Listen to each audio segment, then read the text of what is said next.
I see a long, straight line athwart a continent. No chain of forts or deep-flowing river or mountain range, but a line drawn by men upon a map nearly a century ago, accepted with a handshake and kept ever since. A boundary which divides two nations, yet marks their friendly meeting ground. The 49th parallel, the only undefended frontier in the world.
Fine work, Herr. Magnificent, Herr Commandant. So the curtain rises on Canada.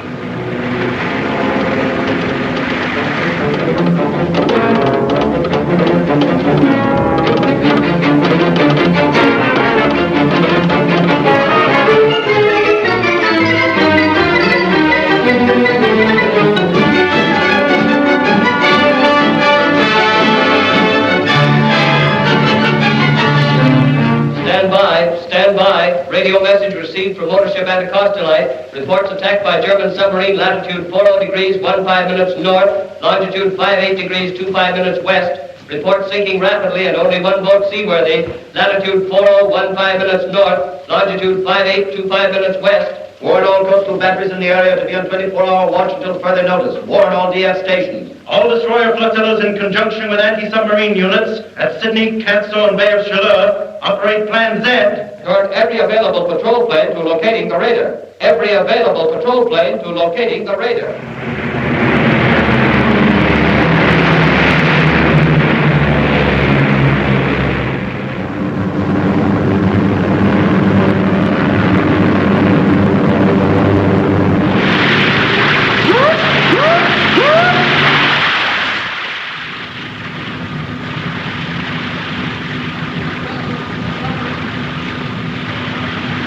Stop motors!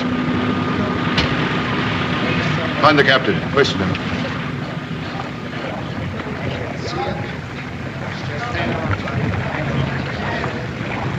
Eureka! Yes, I copy that. What in the devil's name are you doing? Where's your camera? You there! Come alongside! Hang on. Man the gun.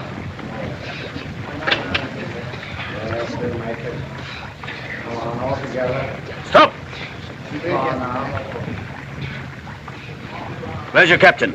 The old man's dead. He went down to the cabin to get the ship's papers. He must have got caught when she rolled. Your first officer?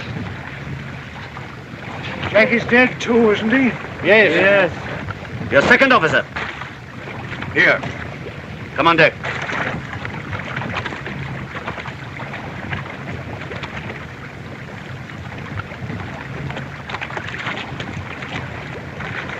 Your ship? The Anacostal Light. Your destination? Montreal. Your cargo? Crude oil. How many tons? 3,000. That's a lie. You're carrying a full cargo. 2,000 tons of crude oil and 5,000 tons of gasoline. Is that correct? If you say so.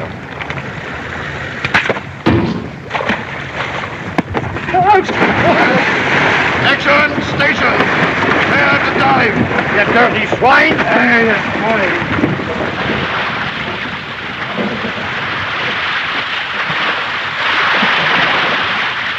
Half speed ahead. Flood 5. Flood 5s. Depth 30 meters. 30. 5, 10, 20. Here come the boys!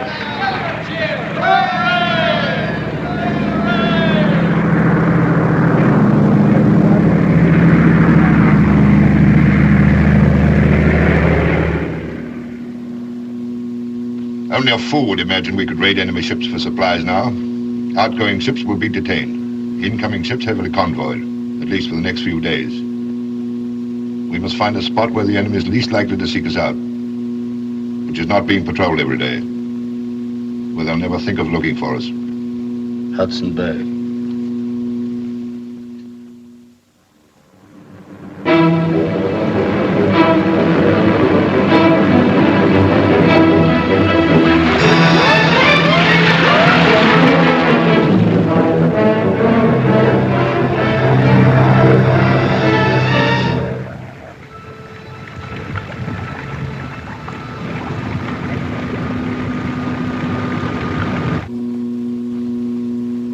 Too many damned icebergs about.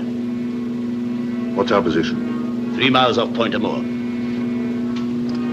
If we go up, we risk the patrols, but we'll make better time. If we stay below, we risk the ship. I'm going up. Action! Station!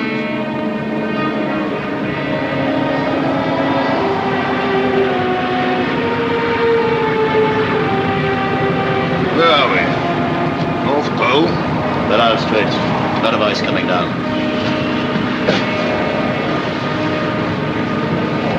50 degrees. 50 degrees, Herr Leutnant.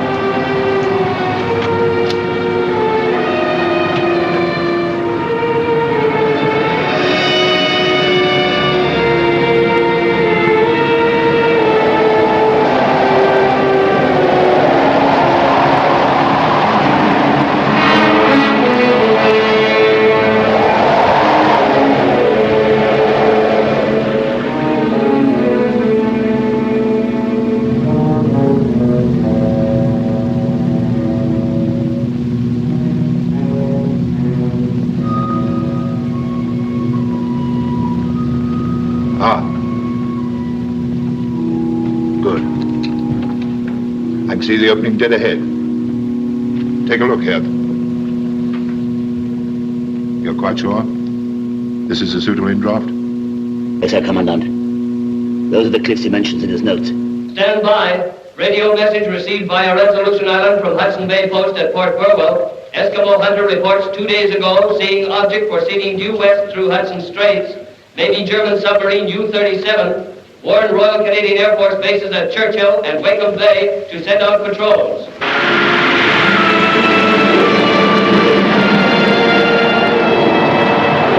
95 degrees. 95 degrees, Herr Commandant. According to my log, there should be a shelving beach at the end of the fjord. Will you go in? Yes. Then you can pick a landing party. Clean ship. I'll give you 12 hours.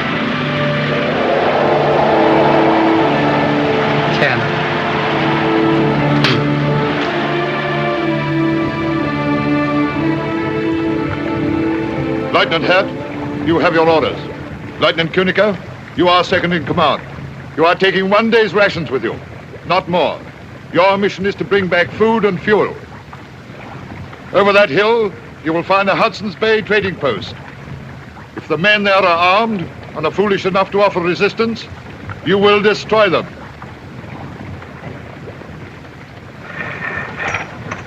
Yarn up. Take this flag. As soon as the post is captured, you will hoist it, and I shall bring the ship in. Do not forget, you are the first of the German forces to set foot on Canadian soil, the first of many thousands. Be worthy of that high honor. Acquit yourselves like men and Germans. Each of you in the fulfillment of his duty is helping to bring about the completion of our Führer's great plan. Today, Europe. Tomorrow, the whole world. Heil Hitler! At ease. Follow me.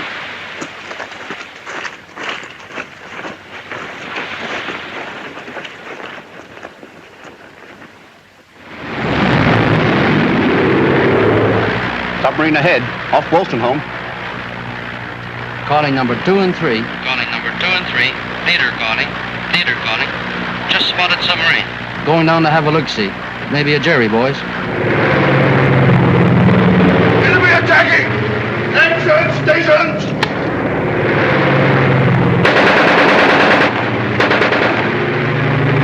It's her, all right. U-37.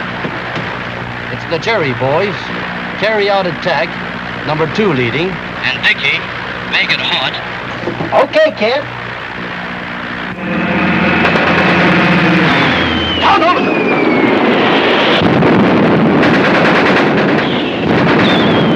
Get below! Finish dive! And now let Papa try it.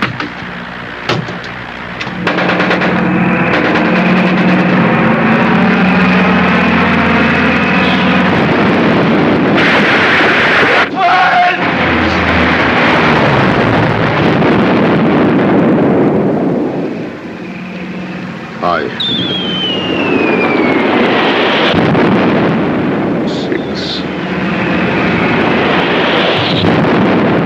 7, 8.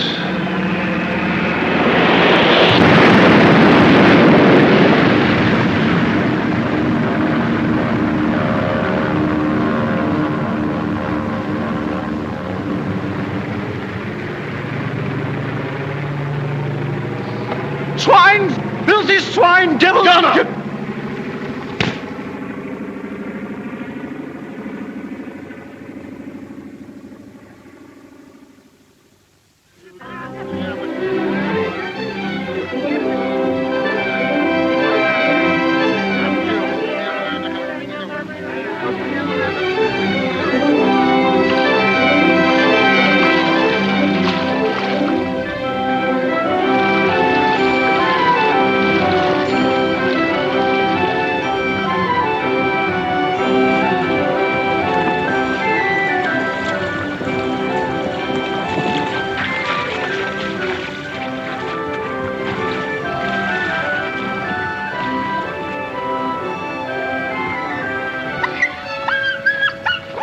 Looks like a trapper's just got in.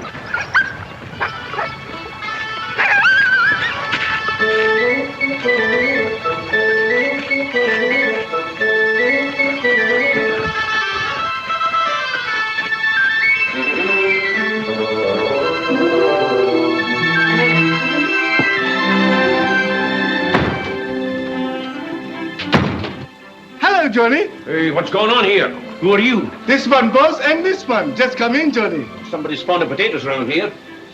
Hey, there's a year's supply in that pot. This one, boss, him no eat potatoes. 1 whole year, Johnny. Stop calling me Johnny. Hey, and my hot water. Who's been using my hot water, eh? This one, boss, very dirty boss. Him no take bath for 1 whole year, Johnny. Alouette, gentil alouette, alouette, je te plumerai. Je te plumerai le bec, je te I know that plumerai voice. le bec. Quel le bec! Je te plumerai le bec, je te plumerai le bec. Hey, le bec! Johnny! Albert! Comment ça va, mon vieux? You old walrus! By golly, it's Danny to see you! Here, when did you get in? 1/2 hour ago. I find the water on the stove and the dinner cooking, and I say, Johnny, you're in luck, mon vieux. Your friend Albert is expect you. What do you think of my whiskey? She's dandy, huh? Oh, man, they're grand. Give me a scissor and your razor quick. I cut him. Sure, Johnny. I'm hoping you're going to stay for a while this time. Sure thing. I stay till the boat comes. And wait till you see my skins. I had the best year I never had. And now I'm going to get so busy doing nothing. Yes, sir, I'm going to do nothing like she's never been done before. Hello, Winnipeg. Hello, Winnipeg. This is Wilson Home calling. Wilson Home calling. This message to be sent on to Three Rivers, Trois-Rivières, Quebec. Trapper Johnny Barras is anxious to send a message to his father, Napoleon Barras, of... hold on a minute. Wait a minute. Here you are. Of 32 Rue Crevice, and his mother, and his 8 sisters and 6 brothers, to tell him that he has arrived safely this evening at Wilson Home Post after a successful 11 months hunting and trapping. See? He says, thanks for sending on last year's mail, and the rosary.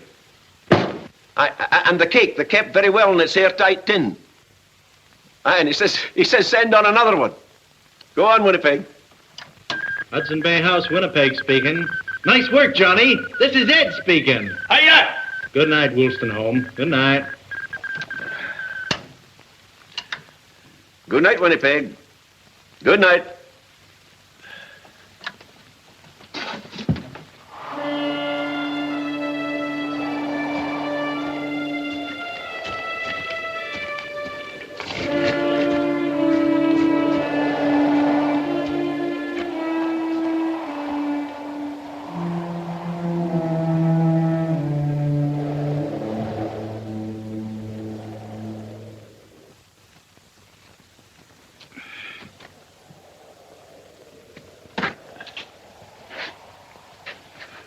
Sheep time at Pangerton. Say, where the sheep? I've been answering that question till I'm fair sick and tired of it. Not a soul comes to this post that doesn't ask it, huskers and all. Where's the ship, boss? Where's the ship? Eh bien alors, where is she? Behind the hill. Ah oui, bien sûr. Come on, sit down. Well, what's the news from home? Some good, some bad. Everyone is well, that is good. Business is slow, that is bad. My father say it is because of them war rumors. But he tell me, no worry, this Hitler is only bluffing. And he said, they all say there will be no war this year or next year. Captuer-law, you look to me as I go mad. Of course, I was forgetting. You can't have seen a paper in over a year. What do you mean? Has it happened then? Sure it's happened. Bigger than the last. Mon Dieu. Who fighting? Mostly everybody. Who started first? Oh, the Germans, of course. They marched in on the Poles in September 1939. The Poles? Sure. Ma foi, I thought all the Poles was in Canada. No, Johnny. They've given Poland a terrible time. Wiped out Warsaw. Those poor refugees, you know, the women and children who tried to get away. The machine gunned them down. Ah, jetzt sicher. The Germans are ordinary men, same as you and me. I wouldn't do a thing like that, would you? Well, you can't tell me they do. That's all newspaper talk to try and bring us in. You're a wee bit late, Johnny, my lad. We are in. Canada in the war? Sure she is. Didn't you hear the bombing tonight? Bombing? Was that bombing? Sure, one of our planes went across. Maneuvering, I suppose. So Canada, she in the war. Pas possible. And anyhow, you can't tell me French Canada got mixed in it too? I certainly can. Nom de Dieu. No, they're in it just the same as everybody else. But that beat me. I don't see what for French Canada had to go to defend a bunch of Poles. I don't get that at all. I don't see what that means to us. Anyhow, one kind government much same like another.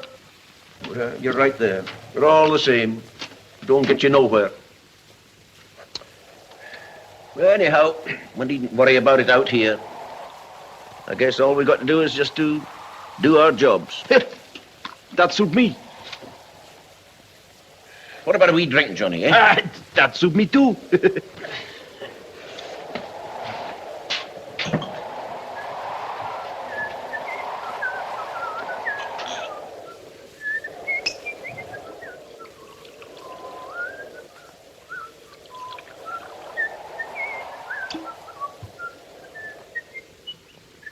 Well, here's the skin off your nose. And off yours too, you old walrus.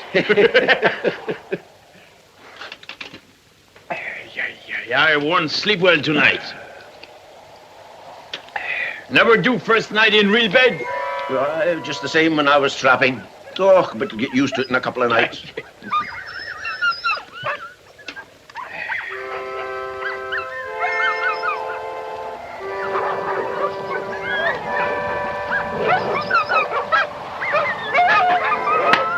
Dogs are noisy tonight.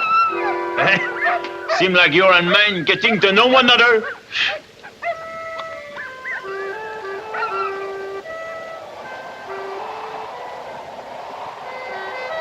Aye, the wind is blowing up.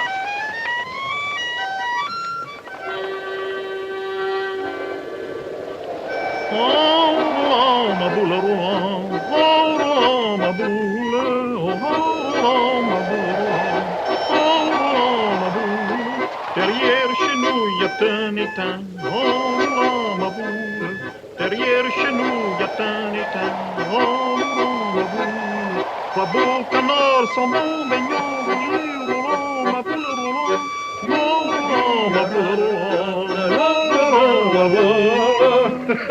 Man, a regular Montreal concert.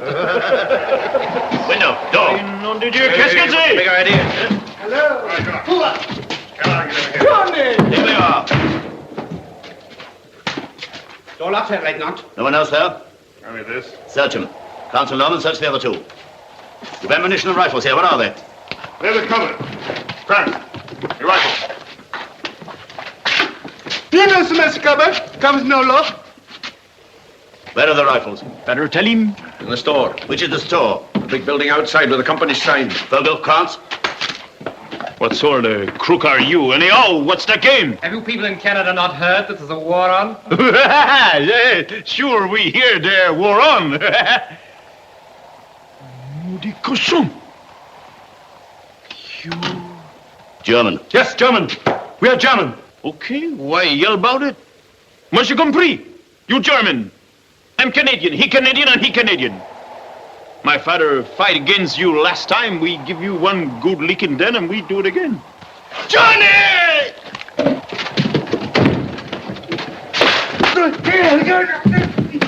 You... What?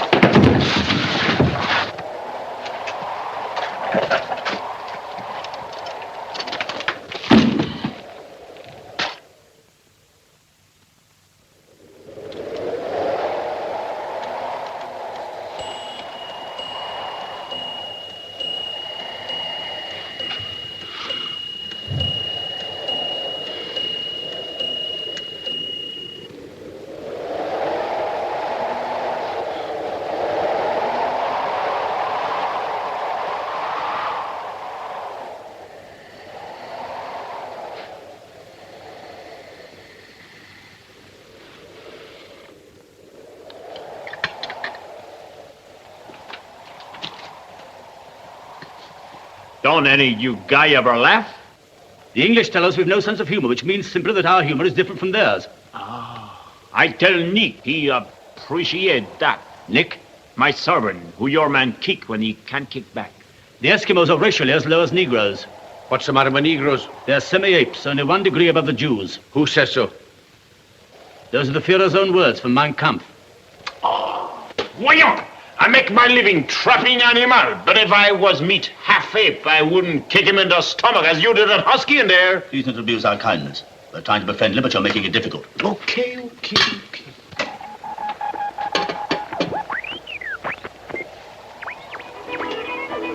Do you have to waste my batteries? I want you to answer a few questions. Let's hear them first. What transportation have you with the outside world? Transportation. I'll have to walk to the railway or else wait for the boat. When does the next boat arrive? In a Skopje. If the weather's good, she'll be here this July. If the ice closes, it'll be the July after that. I want the truth. Call me a liar? Yes. You ask me to believe that you've only 1 ship a year? Believe it or not, it's all the same to me, my wee man. Where's the nearest railway? Churchill. And the nearest police post? You'll soon find out. Lake Harbor. You seem to know all about it, eh? What strength is it? 30 men, or is it 25, Albert? Or 2.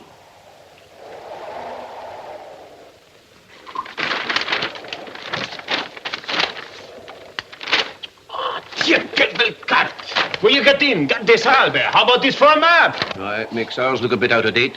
Where'd you get it? Did you ever meet a missionary called Malot? Malot, sure. You remember him, Albert, the flying missionary? I mind him. You remember at that time his airplane was lost and all the people pray for his safety. He was a good He missionary. was one grand fellow. And an even better map maker. Oh, so that was it. The spying blackguard. I would never have believed it, a man of his cloth. One good priest like Malot, too. And a good German. The report for the far north, Cape Ross reports heavy slob ice. 9AUE calling CY7B. 9AUE calling CY7B. Come in, CY7B. CY7B. That's our call signal. Who is it? Oh, just a friend of mine. An American from Grand Rapids, Michigan. He plays chess with me. Chess? Sure, chess. Why? To pass the time. Ma foi, don't often get such pleasant company here. The board's over there on the table by the radio. We play 3 nights a week. But not tonight.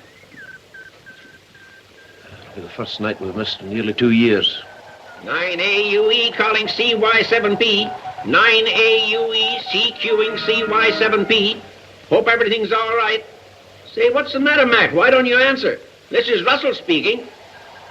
Try again in 15 minutes. If still missing, we'll report to Winnipeg. If still missing, we'll report to Winnipeg. Standing by. What is he going to report? Oh, an accident might have happened to me. We've got to do something about it. Why Winnipeg? The head office of our company. What company? The Hudson's Bay Company. Yes.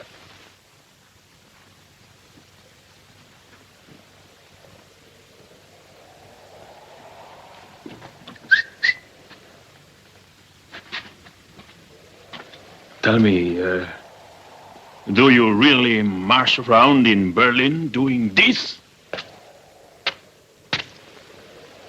Yes. Oh. Why? I tell you, I know what I'm talking about. You always do, don't you? We're not in the ship now. The whole position's entirely different. You seem to forget that I'm a high party member. One of the first million in 1930. You didn't even join till 1936. One of the first 70 million, that's you. And I'm a practical man, too. I'm not a dreamer, an idealist like you. It's all a question of experience. I'm an engineer. I understand ships, I understand radio, I understand planes, and I understand human nature. I tell you, I'm right here. They must play chess. Our position is too dangerous to allow one of these men to have a free hand with the Free radio. hand with my gun at the back of his head? That makes no difference, though. Do you want that noisy American butting in and causing trouble? He's going to notify Winnipeg. They'll have heard about our submarine being bound, and they'll put 2 and 2 together. I'm right, Hert. They must play chess. I move. Pawn H2 takes G3. Pawn H2 takes G3. Standing by. I told you not to make that move. I know what I'm doing. Watch me. Why should I watch you, may I ask? The game's lost. I haven't lost a game in 2 years. Haven't lost this one yet, have you? Are you ready? I am ready. Pawn B7 to B5.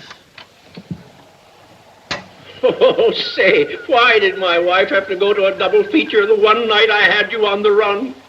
But you come to the wrong man. I won't guide you to the railroad, me. You never make it anyhow. Why not?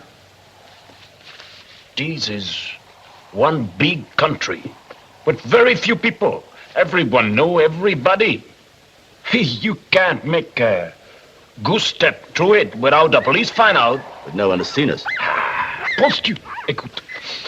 If one husky dog have the smell of you, his boss know from the way he howl that there is stranger in district. One Eskimo might find your track. Maybe have. Most likely that Eskimo is on his way to Mountie Police right now. Perhaps. But you must help us. After all, it's your own interest. Now that your country has surrendered. My country? Surrender? At 12:30 on the 17th of June, 1940, France laid down her arms. France? And Canadian? Certainly, you're a French Canadian. But you must know that after the war, the Fuhrer intends to liberate your people from the British tyranny. Come on. How? French Canada will be free. You will be free. Mais c'est idiotique. Ma foi, I'm free. Or I was plenty free till you guys got in. I mean the freedom of your people and oppressed minority.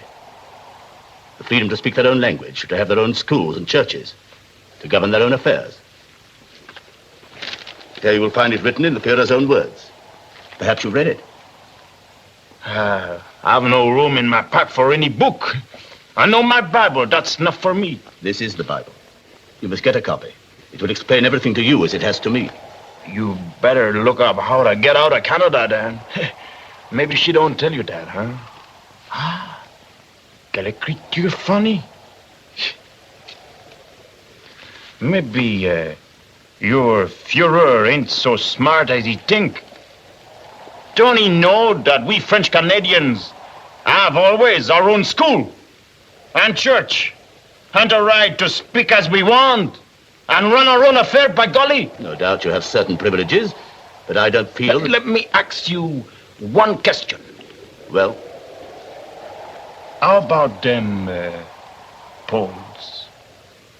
How about the French? Do you let them run their own affair? That is different. The whole new order in Europe... Okay. You said enough. Hello, Russell speaking. Say, my wife's just brought in an extra.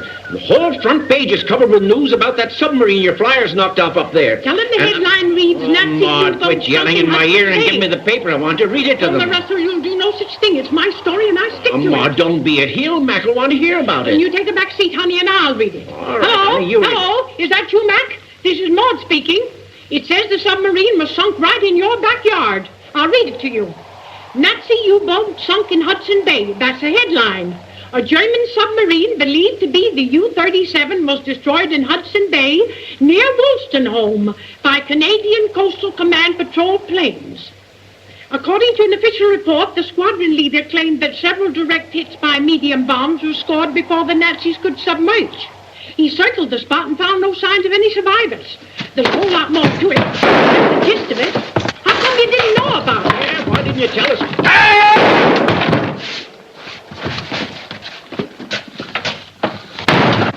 Get your rifles.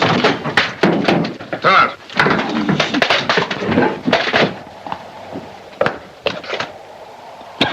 You can't leave them there like that. Dirty lot of murderers. Fogel, see if they've heard anything outside.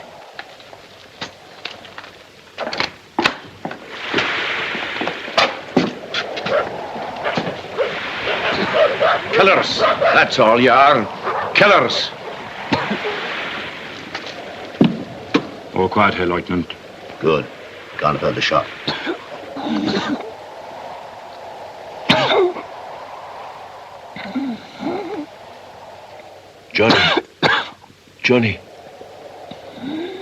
Johnny, my son. It's nearly 1. With 3-4 hours before there's anybody about. If anybody should come to the post, we'll see they don't get away. Grant, Sloman, Get him into the other room. What about the radio? Dead. I wonder if that American in Michigan got anything. Idiots!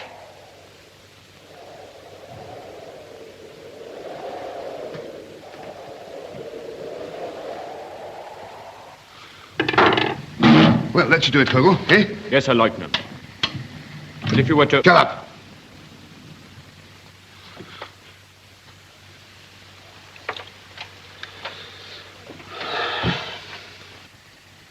Can you hear anything, Herr Leutnant? Shut up, can't you?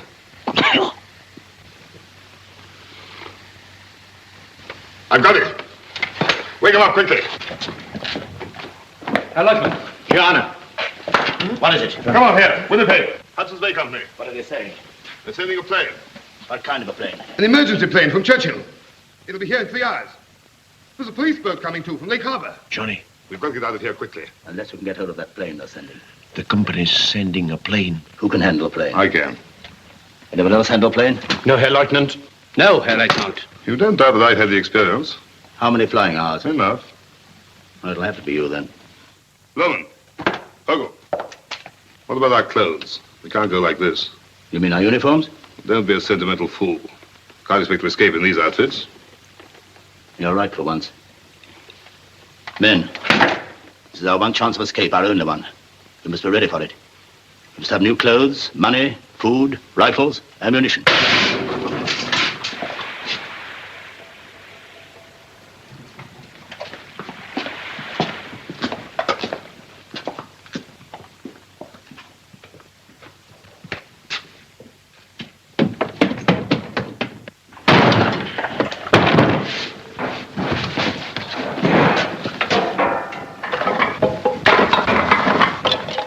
Where do you keep the money? There is none. Don't lie to me. You'll sell things here. Not for money. It's exchange. Barter. Plenty of coats, Herr Leutnant.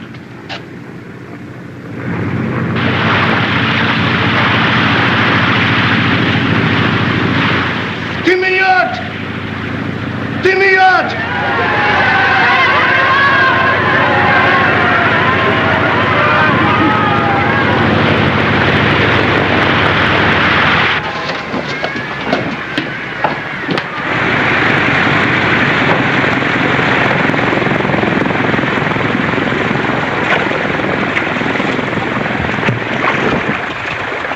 What's the trouble at the post? What's happened to the factor? Nothing happened at the post.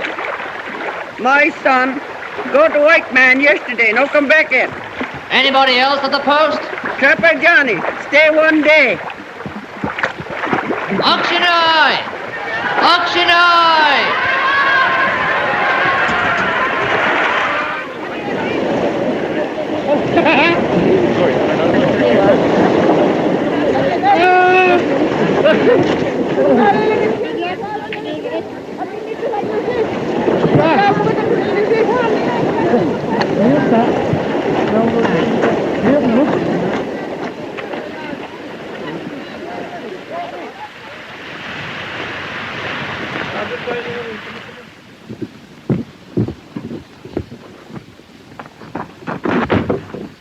I'm a German officer. I warn you not to resist. Run, Liz! Fire! Bingo!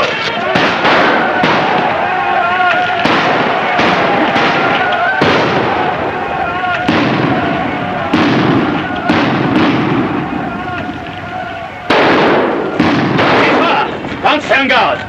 Critical alarm and get the boats loaded. Your Honor. Vogel, report to me and ready.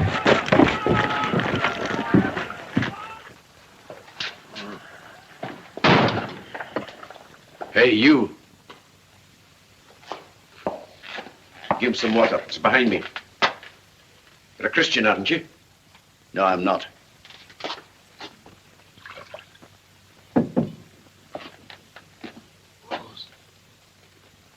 What's he trying to say?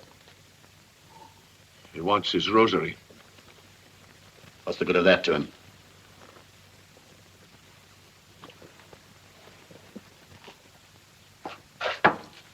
When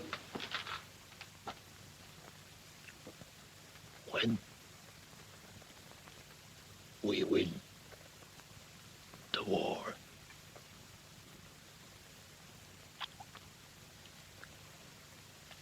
We, send you some missionaries.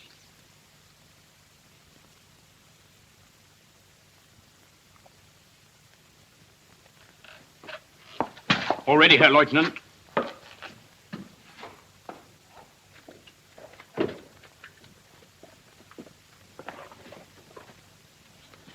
Thanks, laddie.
Gas!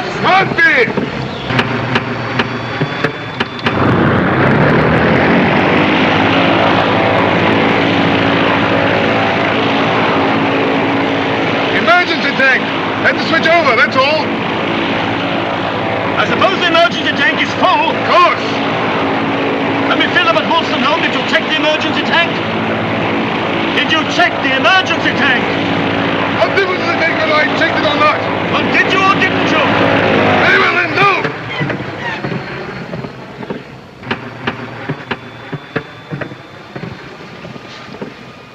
You've got us into a mess. Don't shout at me. I'm trying to take control. We'll make a forced landing. Forced landing must be reversed to us about 200 kilometers from the border. Well, I can't think of everything, can I? I can't help it if I make a mistake sometimes. Anyway, you're supposed to be in command. Why didn't you handle the thing yourself? I wish I could. We're gonna crash. What should we do? Nothing. Hang on. What should we do? Never make your head! All right, I'm not blind. Parachute! Head down! I'll never make it! Can you lift it on the phone? Leave me alone, can't you? Any orders, Herr Lieutenant? No, save yourself if you can! Jump it, Max! Jump on it! Get down! Hold on tight, everybody. I'm going to fight on it.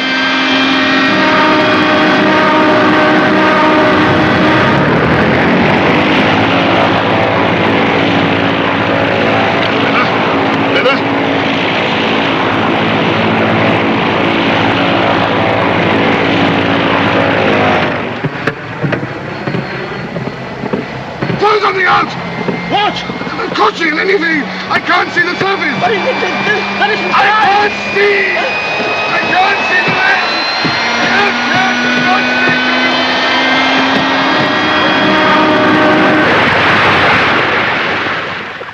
Out! Out! I got you! Out!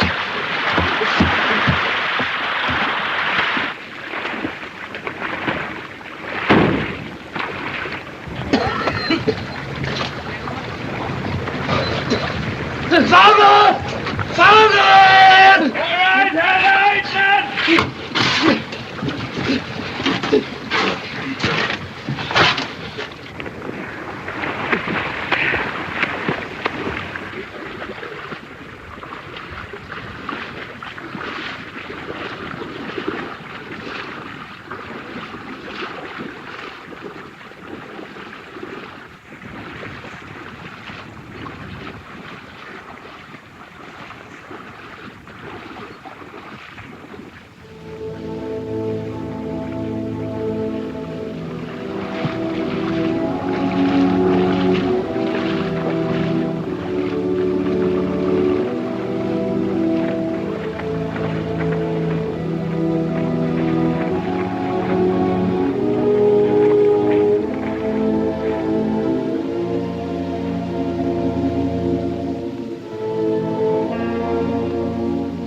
Herr Leutnant!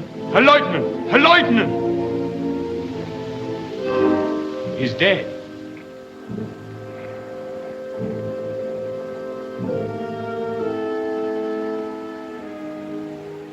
So that's Kühneke.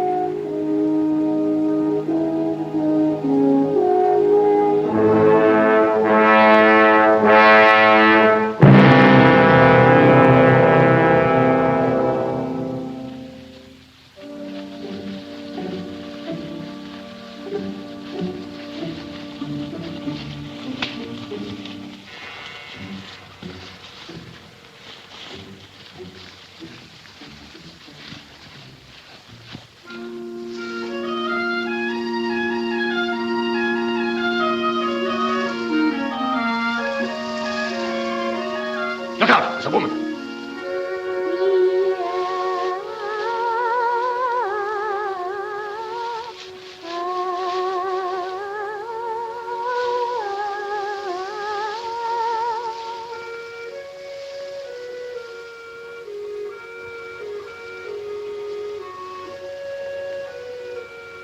German. German? The girl has a German newspaper. Germans here? Why not? There are 500,000 of us in Canada. Vogel, go and speak to her. See what you can find out. Don't try to be too clever. Keep as near to the truth as you can.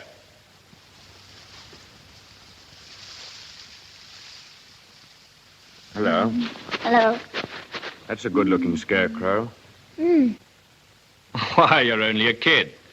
I thought you were much older than that get-up. I'm 16. Are you looking for work? Yes. How did you know? You don't look like a hobo. Reaping started? Just begun. Are you on your own? Oh, those. Those are my pals. All right. I thought they were your pals. Why? Seasonal workers always travel in gangs. Well, these are my pals. This is... Anna. Anna. She's 16. It isn't true. I shouldn't lie. I shall be 16 the day after tomorrow. Well, it's only a difference of 2 days. Yes, but Peter says there's no difference at all between a small lie and a big lie. Who is Peter? Our leader. Oh, so you have a leader? Yes, a wonderful leader. You'll meet him. Aren't you coming to the settlement?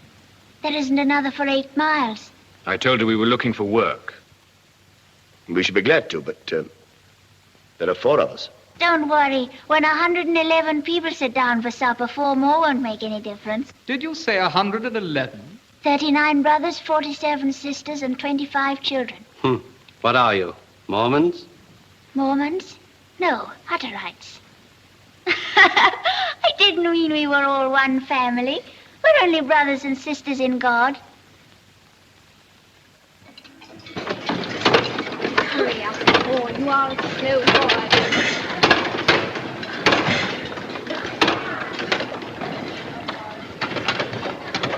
Anna, more bread for our guests.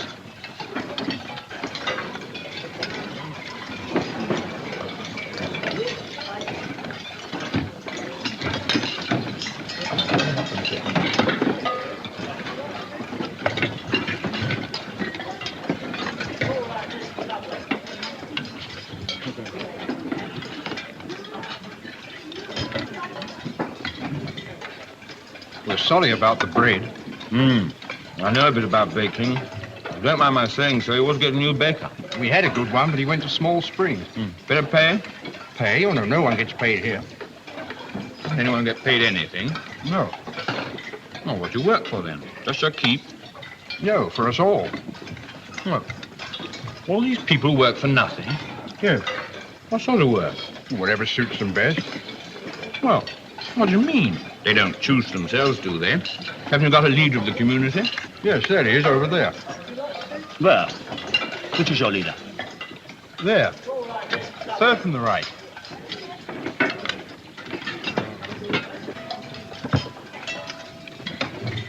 Well, doesn't he tell the people what sort of job they've got to do? Well, no, we tell him what we want to do. And how could he be your leader? How do you mean? Well, anyone works at whatever job they like, then. Yes, that's right. If somebody can make shoes, he makes shoes. If he wants to be a blacksmith, he works in the forge. If somebody feels he can preach, well, he preaches. Oh, what's your specialty? I'm the baker. When you sell your stuff in Winnipeg, what happens to the money? We buy new tractors, build houses, found new settlements. We've just founded a new one over at Small Springs. And if someone leaves you and then wants to come back, don't you punish them? Punish? Yes, don't you send them to a camp or something? Camp? Why a camp? No, we just take them back because our religion tells us to. The Hutterite religion. Christian religion.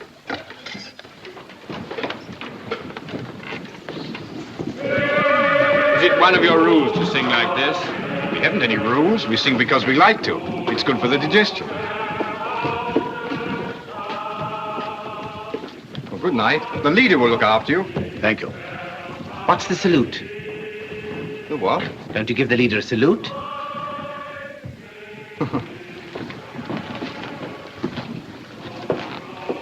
Good evening, friends. Good evening. On behalf of my friends and myself, I have to thank you for your kindness in giving us food and shelter. You're welcome. I hear you come from up north in the woods, or down north, as we call it here. Yes. Just come out? Last week. Are you Germans? I ask, are you Germans? Yes. Are you ashamed of it? Of course not.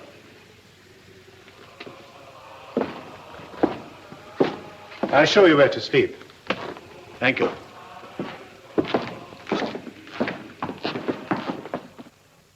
papers are Germans. You may find some from the same part of the old country as yourselves. Anna, I thought you would have told them all about us. We mostly discuss birthdays. Well, it's quite an event with that 16th birthday. It means that one is grown up at last. Come in, please. This house belongs to Hugo Waldner, one of our brothers who's gone to the new settlement. At Small Springs? Yes. You see, we are like bees. If we get too many, we set out to swarm. So the house is empty and at your service. Good night. Sleep well. Good night.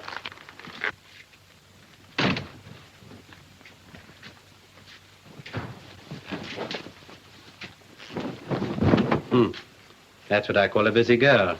That's nothing. I make 14 beds every night. That's a lot of work. You see, we have a lot of men who have no mothers and who aren't married yet. So somebody has to make their beds. Quite right.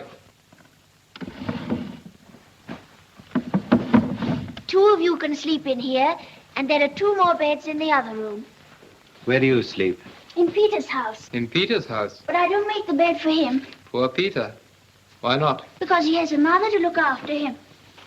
Haven't you a mother? No. She was drowned Drowned? in the sea.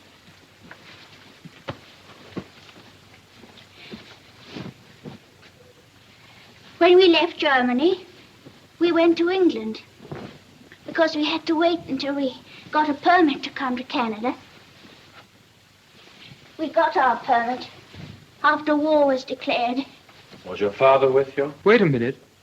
I want to hear about her mother. Our ship was sunk. Torpedoed?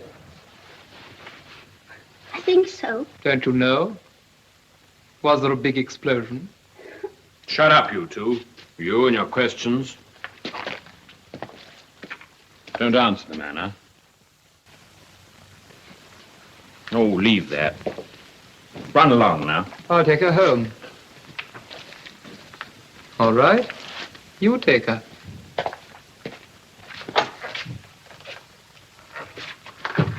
Good night, Anna.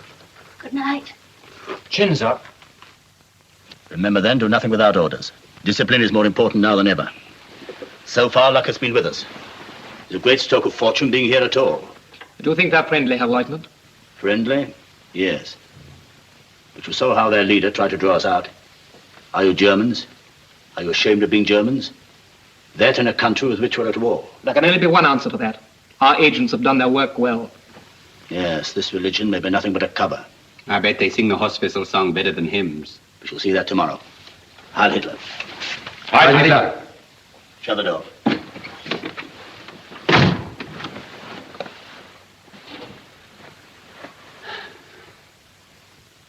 Well, Vogel, who knows? Perhaps one day the story of our adventures will all be written in a book. In a few years' time, it may be the basis of compulsory lectures to the Hitler youth. The ships we sank with women and children aboard. The lifeboats we shelled. We were good at that. What we did to the Eskimos at the post. The unarmed men we shot in the back. You forget, Vogel, we're at war. You can't expect to win without the methods of total warfare. Men, women, and children, they're all our enemies and must be treated as such. Did you never read what Bismarck said? Leave them only their eyes to weep with. Leave them only their eyes to weep with. Did he say that? Those were his actual words in the War of 1870. You should study Bismarck. He was a great German. A great German. You know, Vogel, I'm worried about you. You're a good fellow, but you don't discipline yourself. You give way to emotions. That'll land you in trouble one of these days. Why don't you take an example from Krantz? A fine, soldierly fellow. You could be just as good a Nazi as he is if you tried. Are you listening, Vogel?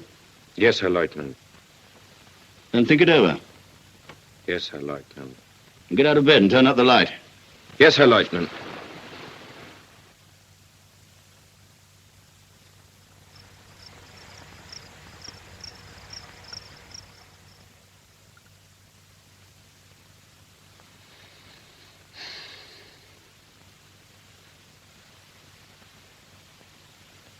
Vogel,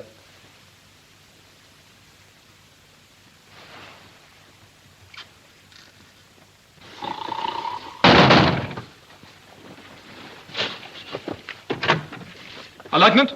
Either of you seen Vogel? No, Herr Leutnant. Well, get dressed at once.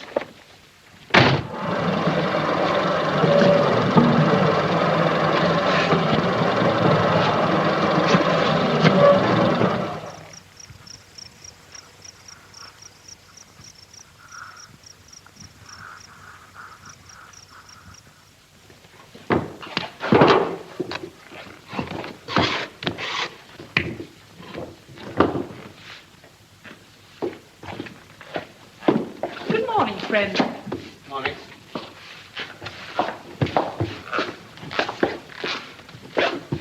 He's asking for you. Huh? All right. Well, aren't you going? I can't go till I got this lot ready. What shall I tell him? Oh, I'll be along in a minute.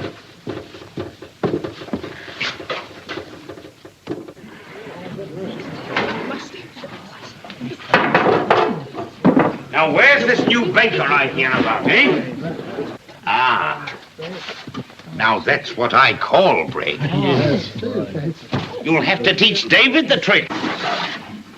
Trick or no trick, I could never make bread as good as that. Well, cheer up, David. It took me 7 years. Why ever did you want to give it up? I didn't want to give it up. I had to. You see, we all had to. Peter, just come and look at this bread.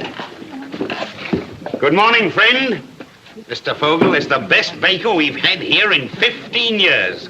I can't imagine why his last boss let him go. Must have been crazy. It wasn't then, he is now. Congratulations, Vogel. It was a good idea.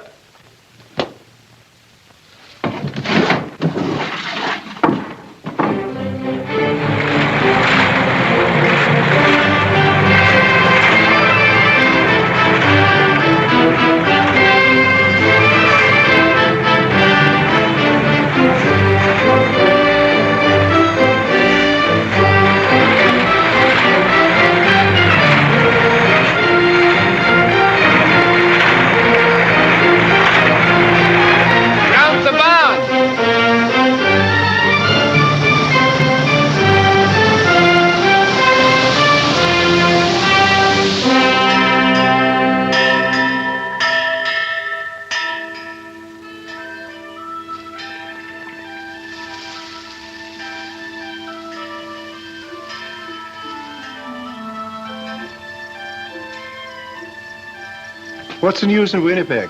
The market was good for geese. People are asking for Hutterite geese. I don't like that, Andreas. No? For 300 years, our brethren have wandered from place to place, from country to country, because of the jealousy of others. This is a good country, Andreas. I met Frau Habermann. Yes? Oh, her trial was on today, wasn't it? Her husband and her eldest son, Erich, are to be interned. She's free. Bad luck. Just at harvest time. Wasn't a good day for the trial. Papers are full of stories about those Germans who landed from a U-boat down north. They seem to have acted like wild beasts, killing and stealing. What's Frau Habermann going to do? I had a talk with her. She needs help on the farm. Oh, it'll be difficult. We'll talk it over. Tell the others we'll have a meeting tonight, yes? Air's heavy. Afraid we are going to have a storm tonight. Sorry I'm late, Peter.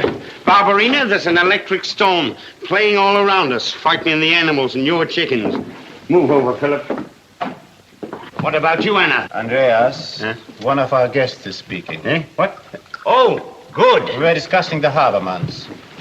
I was about to say, you have one clear choice.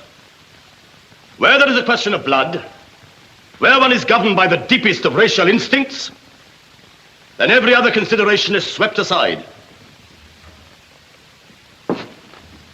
Men like yourself, German or of German ancestry, rise up with all the might and power of the great German people behind you, conscious of the sacred duty that binds us all together, and in the knowledge that he who does not forget his people will not by his people be forgotten.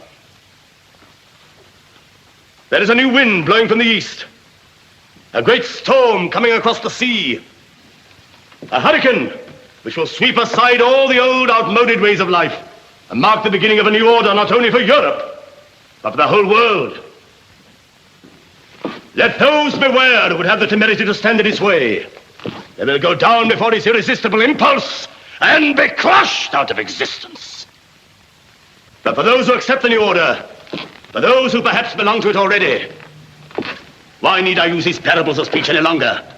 I mean all of you here tonight. Yes, you, brothers! I call you brothers and proudly acknowledge you as such. You who form the little stronghold of our people here in Canada, you will have your share of the happiness and prosperity that is waiting for us all.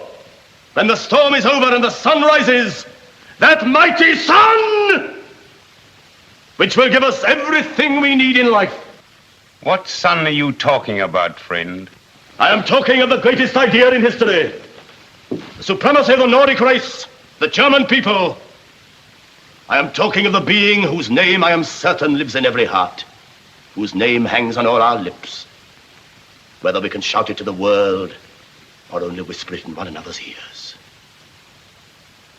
Germans! Brothers! I ask you to join with me in paying homage to our glorious Führer. Heil Hitler! Heil Hitler!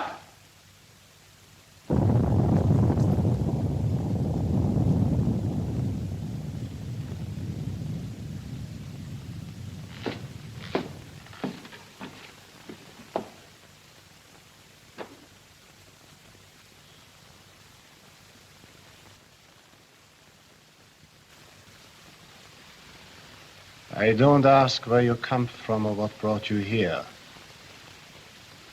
although you've left us in no doubt as to your beliefs. Someone has given you, no doubt deliberately, a completely false impression of us. We are only one amongst many foreign settlements in Canada. There are thousands of them in this part of the world, and they have been founded recently, some 80 years ago, by people who left their homes in Europe because of famine, because of starvation, because of racial and political persecution, and some, like ourselves, because of their faith. Some came only to find new land, new boundaries, a new world. But all have found here in Canada the security, peace, and tolerance and understanding which in Europe it is your Führer's pride to have stamped out. You call us Germans. You call us brothers. Yes, most of us are Germans. Our names are German, our tongue is German, our old handwritten books are in German scripts. But we are not your brothers. Our German is dead.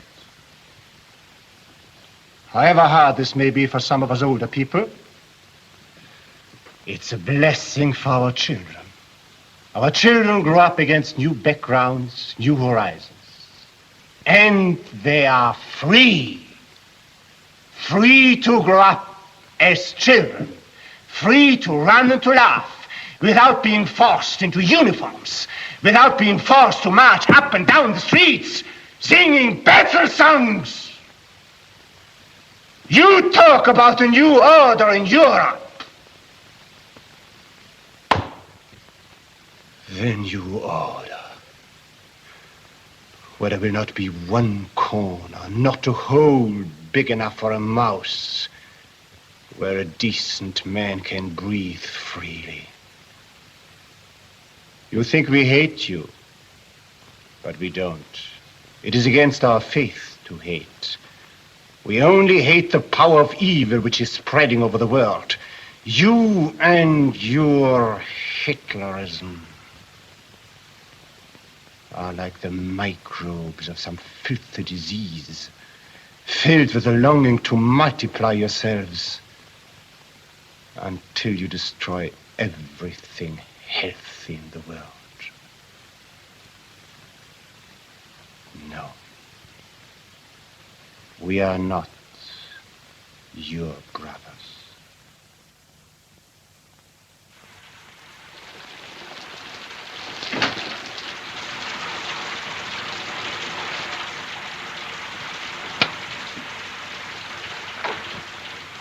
What do you want?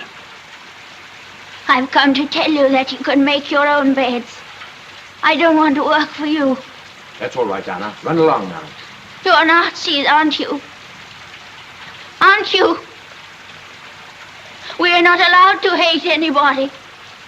But I hate you. I believe you escaped from an internment camp. I should tell the police about you. You killed my father because he said your Fuhrer was the Antichrist.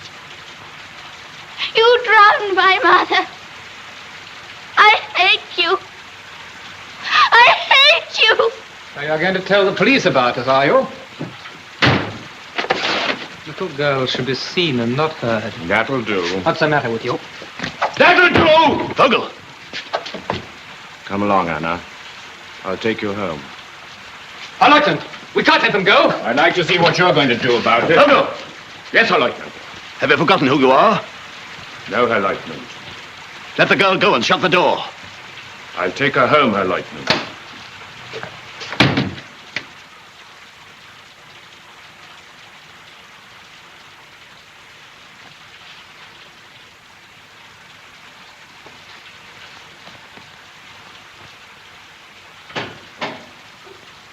That you, Anna?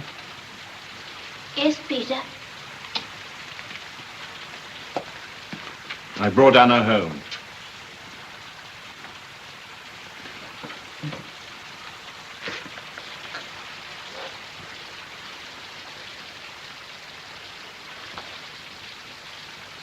She's all right.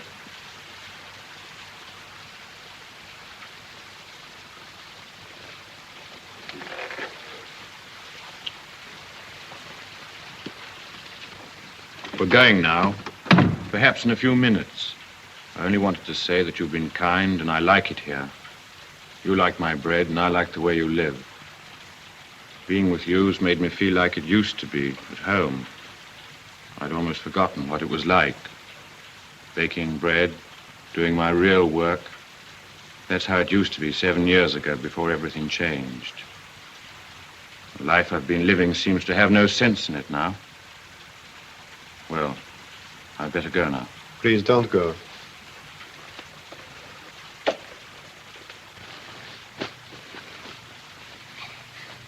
Are they still talking? Hush, child. Go to sleep. How can a man like you, Vogel? I mean, you're a simple, good human being. How can you get mixed up with such a lot of gangsters? What can you do? When you're a boy, you like playing soldiers. When you're a young man, you can't get work unless you belong to them. When you're an old man, you're anxious not to lose what you've got. But there are thousands of men like you, Vogel. Men who don't like the way things are going. I suppose so. I suppose they don't know themselves. I didn't know. It's as if a blind man said he doesn't know the sun shines. I suppose so. Why don't you stay with us, Vogel? Do you mean it? Of course I mean it. Even if you know who I am, where I come from? I don't care who you are, where you come from. I know you. Thank you, Peter. It will mean internment. What's it matter? I'll come back after the war. This is your home.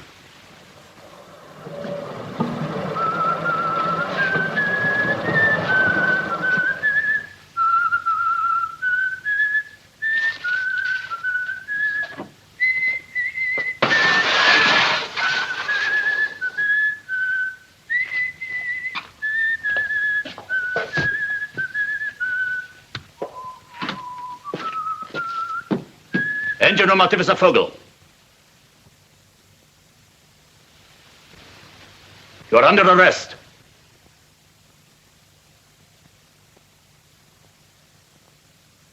You're accused of desertion and treachery to the Third Reich. In the absence of a properly constituted court, I assume authority as your superior officer and sentence you to death. Have you anything to say?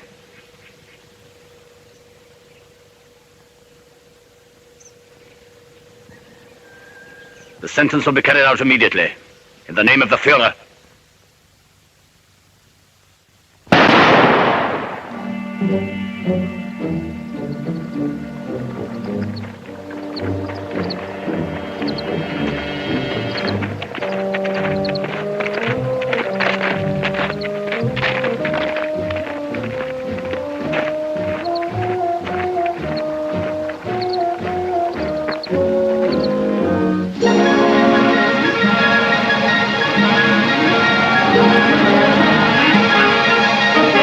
investigations by the RCMP have resulted in finding the remains of a Canadian Airways seaplane similar to the one stolen by the 5 Nancy's at Wolstenholme.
Give me the glasses. What for? Food.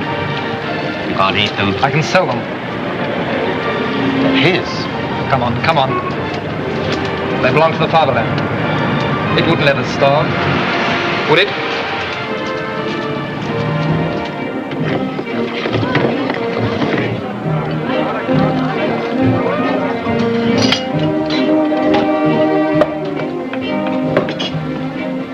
Congratulations, Lawman.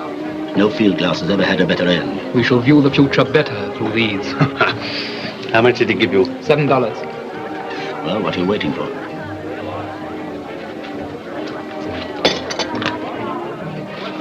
So what the bulletin said. They're watching the border. But they don't know there are only 3 of us. They still think they're 5. Police aren't fools. They'll find out soon enough.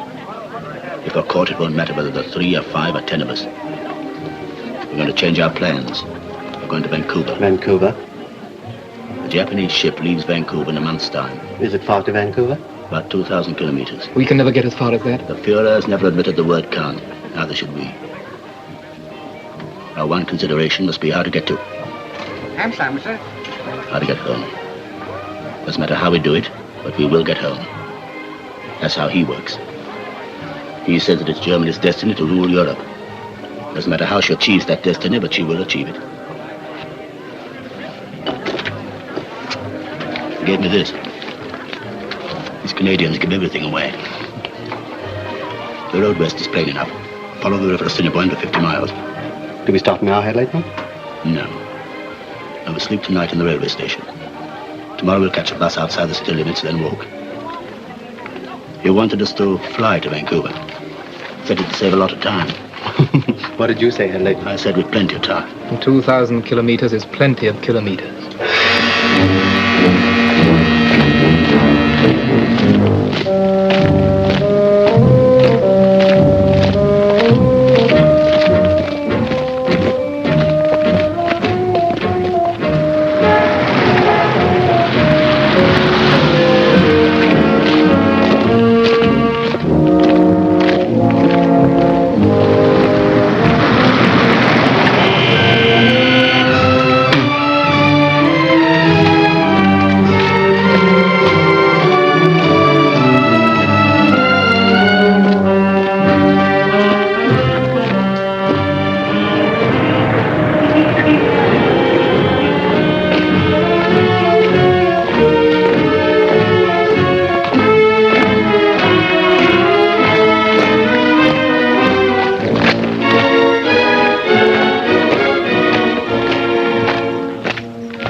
Those are the Three Sisters Mountains.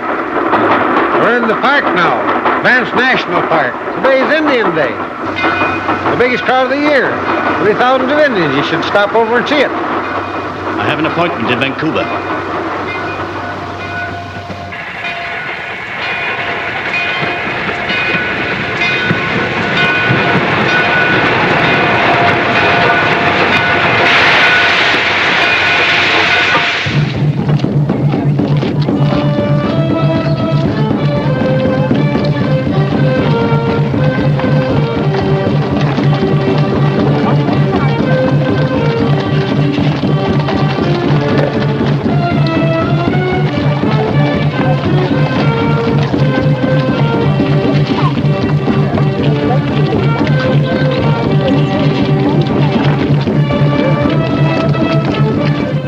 These three men were here? Well, they were right here.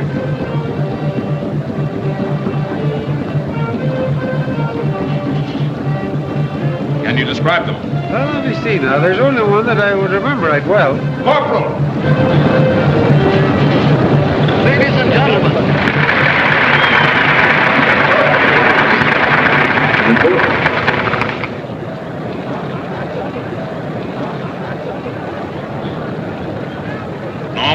I'm going to use your mic to talk to the crowd. Attention, please. The mounted police has reason to suspect that among this crowd are three enemies of this country.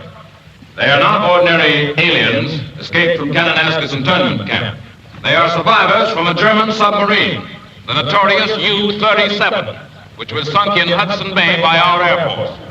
These men are here in this courtyard.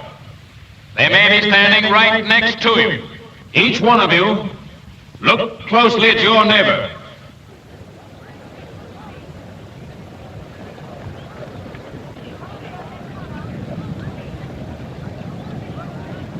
These are descriptions of the three men. One, who appears to be the leader, is a well-built man of medium height. He has very definite features, a commanding manner, is clean-shaven, brown hair. He wears a blue suit and tan shoes and carries himself as if he'd been drilled. There is no very good description of the second man. He is thin and inconspicuous in his manner. He wears a suit of some light color and a hat tilted over his eyes. He may be carrying a bulky rucksack. The third man is short and dark. He wears no hat. He has a tweed jacket and a bow tie. He carries a parcel wrapped in oilcloth and tied with thick string. He is described as being nervous in his manner. I must ask all of you to stay exactly where you are and not talk or move.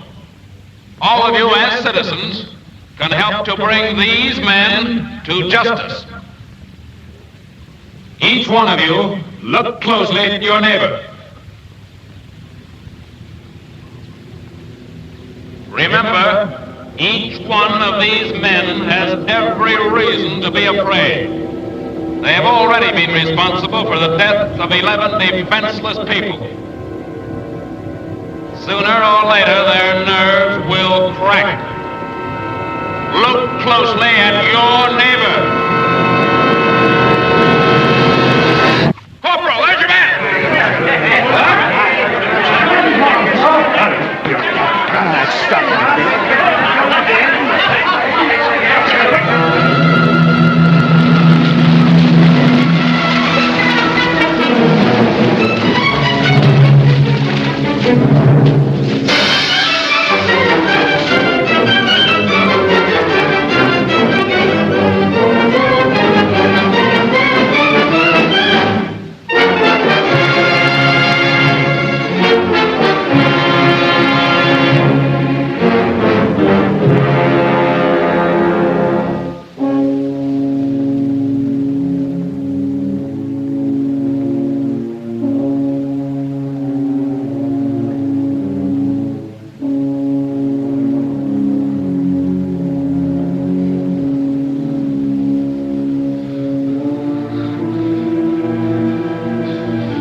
Yeah, Lieutenant, there's a trail.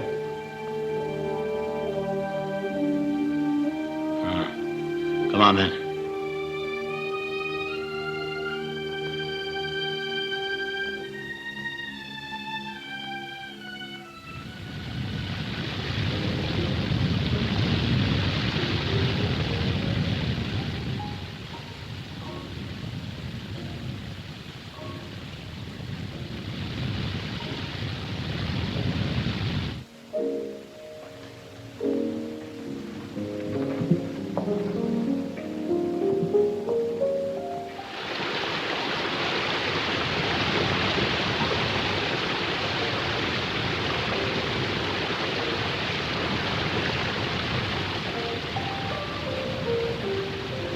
Lost? Yes. That's a difficult trail on foot in those outfits. You walked in from the lodge, I suppose.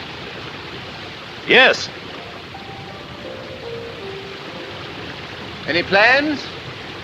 Plans? Well, it'll be dark in an hour. Moon doesn't rise till 11. A lot of grizzlies on that trail. Grizzlies? Grizzly bears. Touchy beasts. You wouldn't like them. And they wouldn't like you. I see.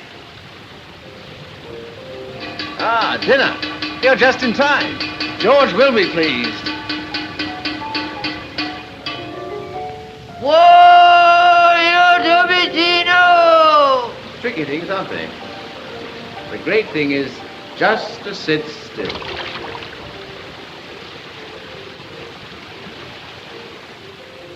On holiday here? Yes, on holiday. How do you find the lodge? They used to do you a very good lobster thermidor with the red Bordeaux. They still do you the lobster, but no more red Bordeaux. A nuisance, isn't it? Huh? The war. Anyhow, up here in the Rockies, the war seems so remote one can't take it so seriously. Of course, one knows one half of humanity is trying to wipe out the other half, but up here among the mountains and the spruce forests, one sees it in perspective, so that it seems almost unimportant.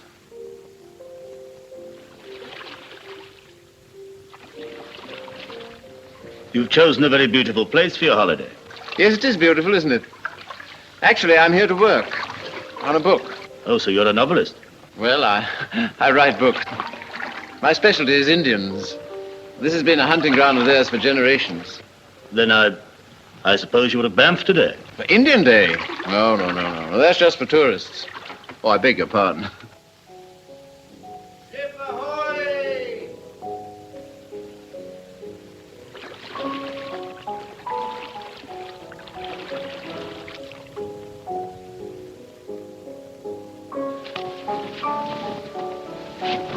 Well, gentlemen, welcome to my humble teepee.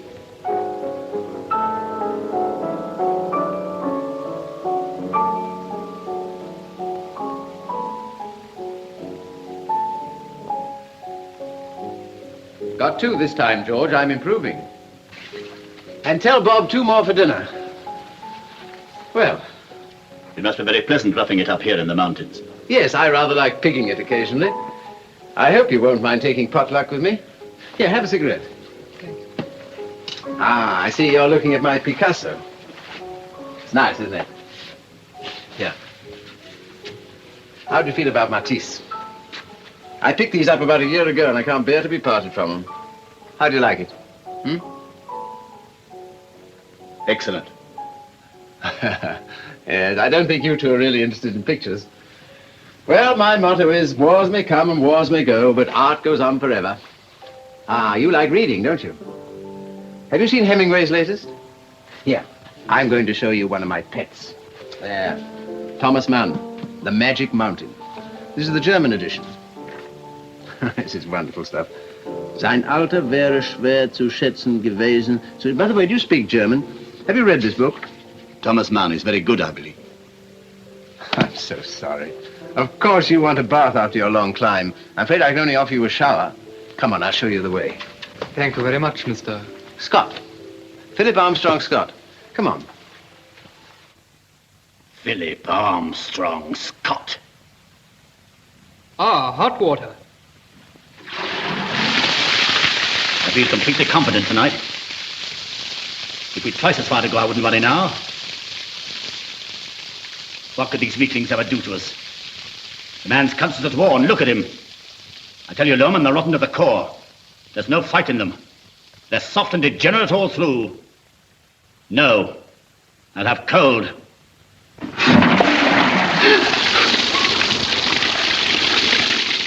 George, the fire's smoking.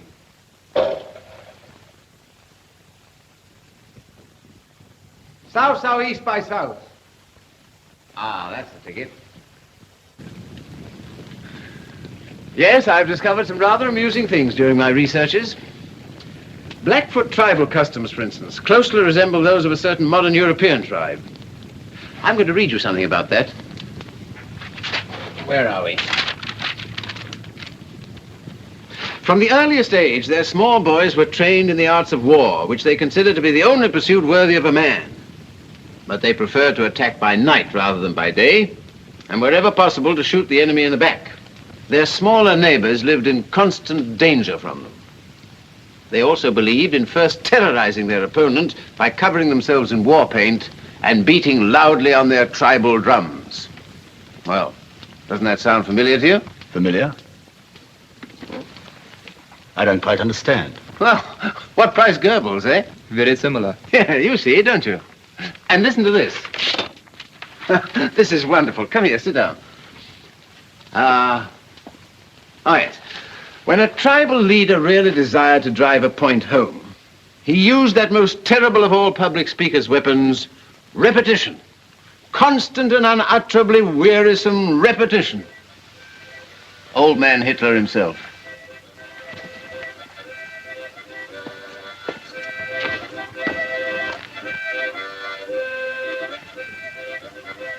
What's wrong? I think he found it a little warm in here. I'm so sorry. Well, rather stuffy in there, eh? A little. Lovely night, isn't it? Moon's just out.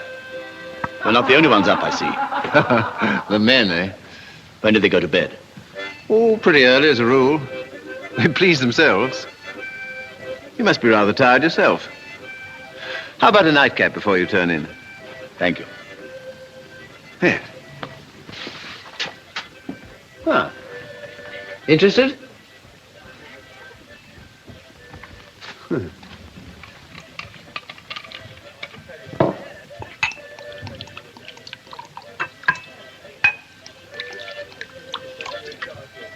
No drink.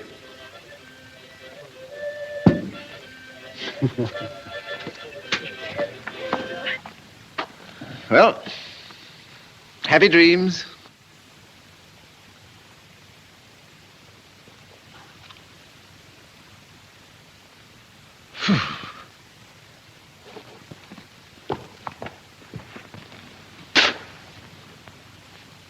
Okay.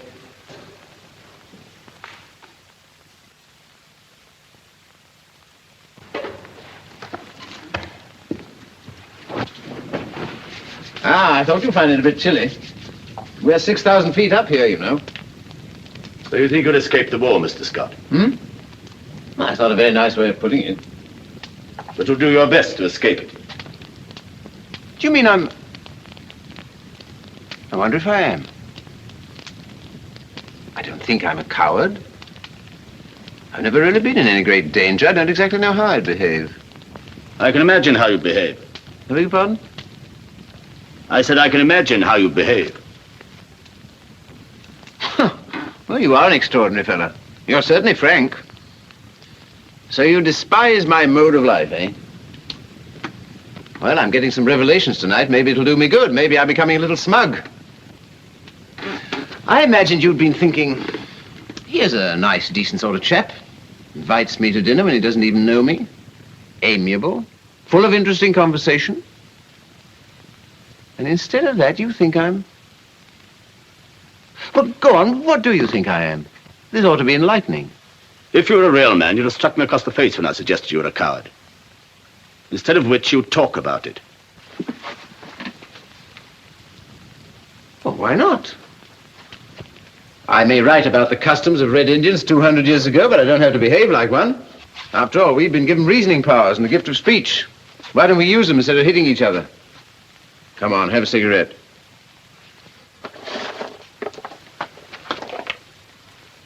I don't think you're even a coward. I don't think you're a man at all. You must have had too much to drink. You both better get to bed. Is this gun loaded? Was this loaded? Then put your hands up. What do you mean? It's quite plain. Put them up. Well, well, well, this is a new experience. So I've been entertaining gangsters. Well, what do you want? Money or what? You don't believe it, Choo-Choo, do you? Such a thing couldn't happen to Mr. Philip Armstrong Scott. Anything unpleasant must be kept as far away as possible. As far as the war, 5,000 miles away. Suppose I were to tell you that the war is right here in this tent. I don't suppose you've heard of the U-boat that was sunk in Hudson Bay and the 6 Germans who escaped. So that's who you are. Nazis. Well, that explains everything. Your arrogance, your stupidity, your bad manners. Get over there by your books!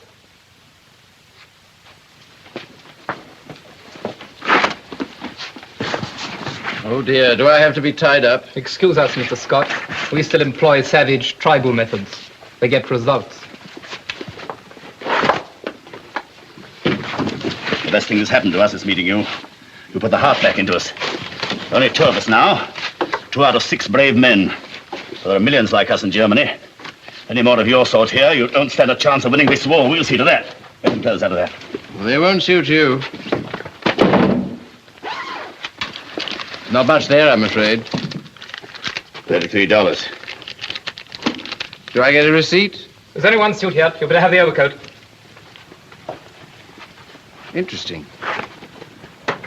So far, I don't feel the least afraid. No sign of trembling. Pulse appears to be quite steady. Mouth a bit dry, perhaps. Yes. Rifles.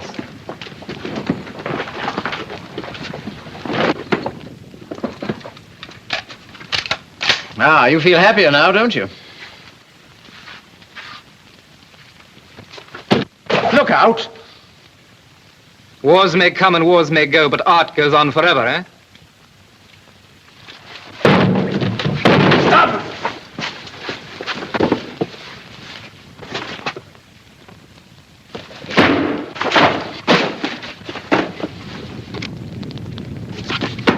Thomas Mann. Yes, I have read this book. We kicked this swine out of the Reich years ago. There's something else, too.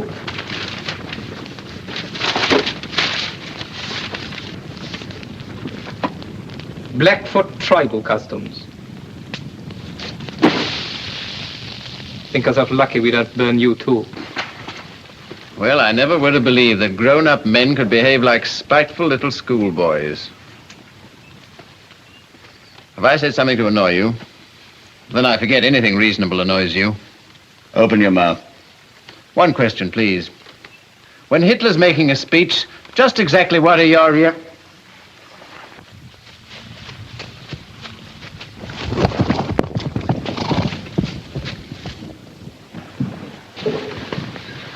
Damn them horses. Stampeded again. Maybe they got wind or something. Maybe bad. Oh, there they go.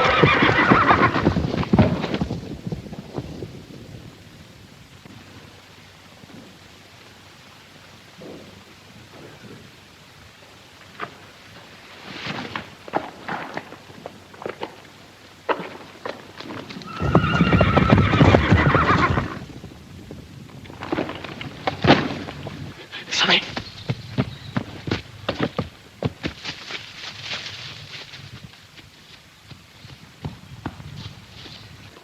Who's been leaving a saddle out here? Confound it, there's another one. Boss must have gone crazy. You made a fine mess of things. You roused the whole camp. The horses were your idea. I knew they'd give trouble. You forget yourself, Lorman. Save your breath here. Hey, Bob! They're gone down by the lake. Not that way! Who are you talking to? You're not my superior officer now! Obey orders and follow me! Orders me!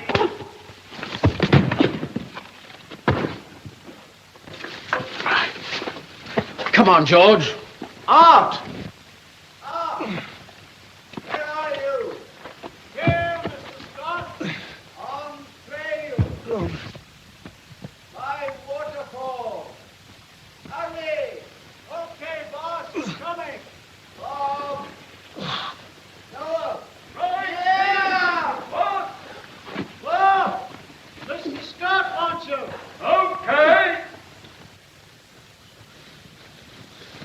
What's happened, boss? Now, hold up. Those two fellows. No. Yes. Oh, there's one of them. Good old George. Noah. Right here. Coming your way. Head him off. Yippee! Get 'em all, Tom. Where are you?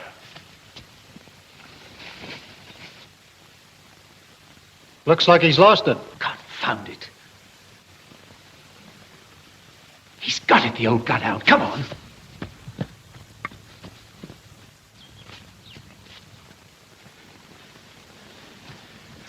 Where is he, George?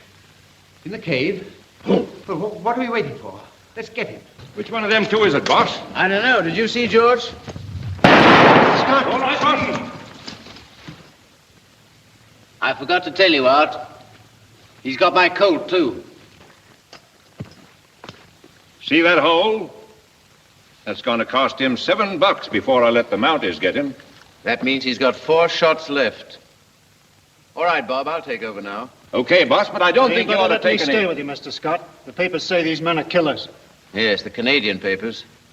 The Nazi papers call them heroes. 2 brave Nazis against 11 million Canadians. Say, Mr. Scott. Mr. Scott! Stop him.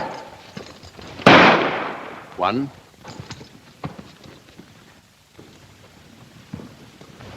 2.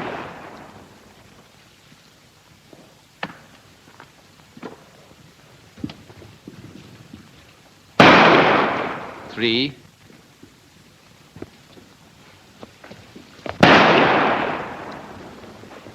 4. That's the lot.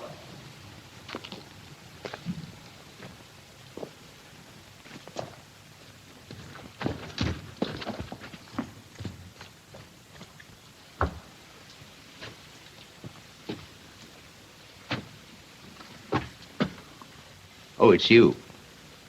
I hoped it was the other fellow.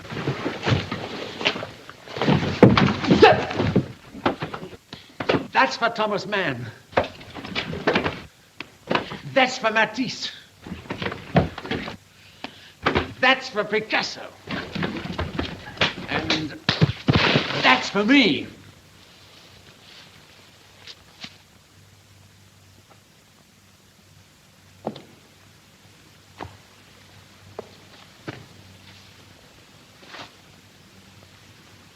All right, you can fetch him out now.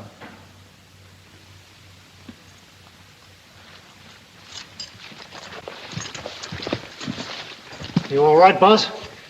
Well, you can't expect me to capture an armed Nazi without getting hurt a little. Yet. Yeah, let me have a look at that. The boss has knocked him cold. Well, he had a fair chance. One armed Superman against one unarmed, decadent Democrat. I wonder how Dr. Goebbels will explain that. Lieutenant Hirt, wherever you may be on the North American continent, I hail you as the paladin of the Third Reich and the upholder of the honor of the great German people. By express order of the Führer himself, you have today been invested with the Iron Cross, First Class. Heil Hitler.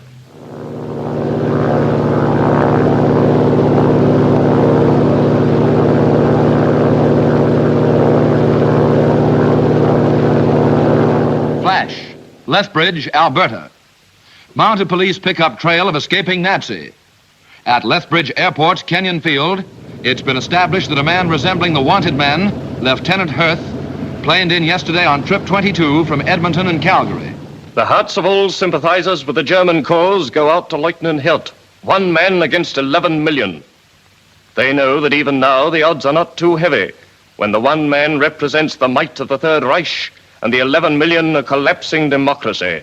48 hours have elapsed, and still Lieutenant Ernst Hirth, the only surviving Nazi from the U-37, is at large.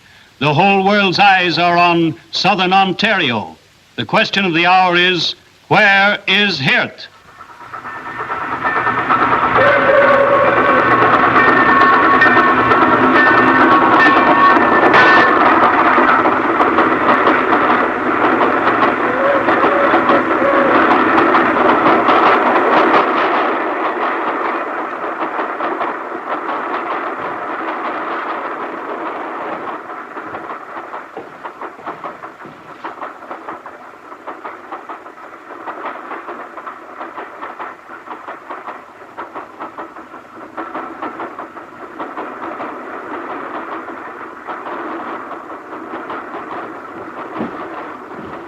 You'll be okay here. I'll let you know when you get to the falls. Much obliged. Say, what's your name? Oh, forget it. I haven't seen you and you haven't seen me.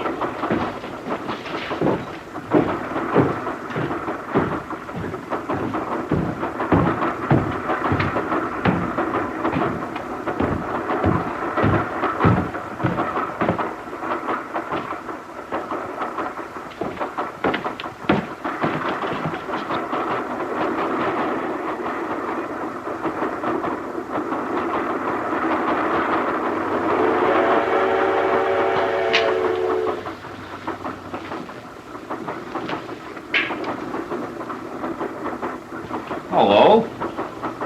You bumming a ride? Yes. You needn't be afraid of me. I won't split on you.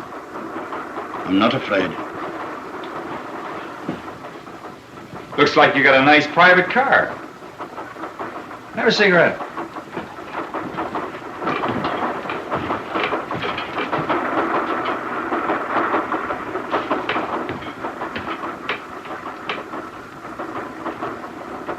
Sit down.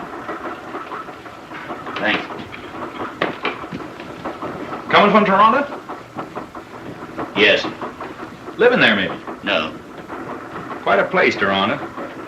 I didn't see much of it. Are you from the West? I've been there. Vancouver? Yes. That must be a beautiful city, Vancouver. I didn't stay there long either. You don't stay long anywhere, do you? I traveled about a good deal. Travel about. That's a lot of fun. When I was a kid, I had the big idea to see the whole of Canada.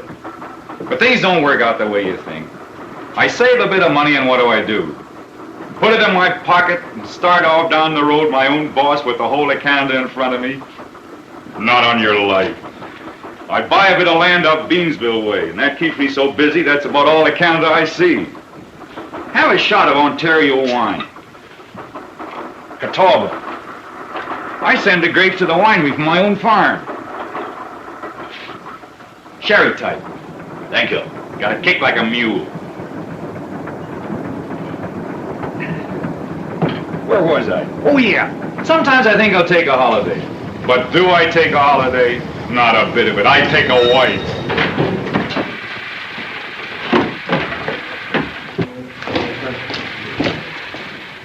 Say, were there any MPs around while you've been here? MPs? Military police. Are you in trouble with the police? Oh, not exactly what you'd call trouble. I just don't want to meet them, that's all. Are you a soldier? Well, that's a matter of opinion. It's what I joined up to be. The government said, we want men to fight the Nazis. Join today. So I joined. I figured they were in a hurry. That was 387 days ago.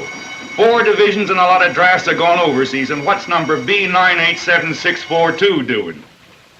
Guarding the Chippewa Canal. Who'd want to steal it anyway? Well, I guess I better climb back into my battle rompers. You think your government have treated you badly? Well, what do you think? I didn't enlist to play nursemaid. I enlisted to knock hell out of the Nazis. I'm about as close to getting my hands on a Jerry now as I was at the beginning. We don't eat so good.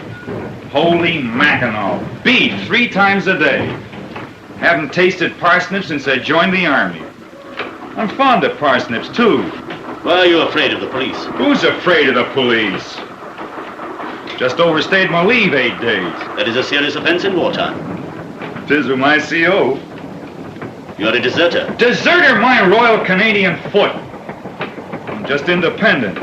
You're a deserter because you have a legitimate grievance against your democratic government. Say, where did you pick up those 5-gallon words? You have a good suit? Sure, it's a good suit. Paid $25 for it 2 years ago. And along comes that heel Hitler. It's a very good suit. It's a dandy suit. Just now, most of the boys are wearing these. Yes.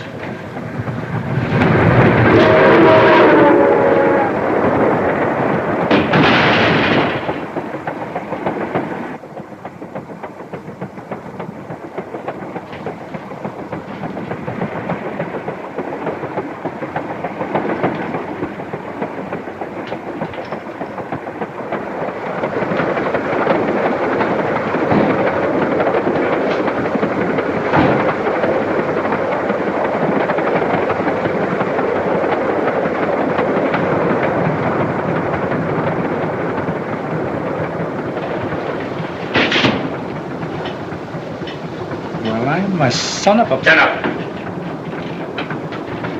Put your hands up. Stand over there.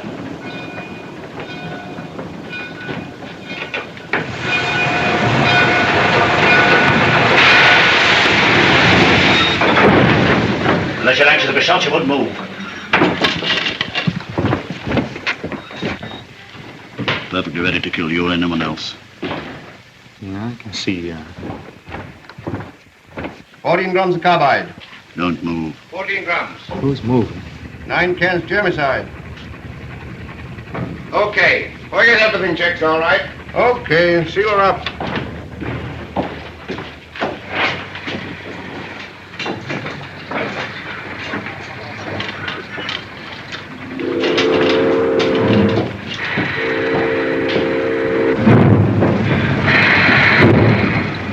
Now look what you've done.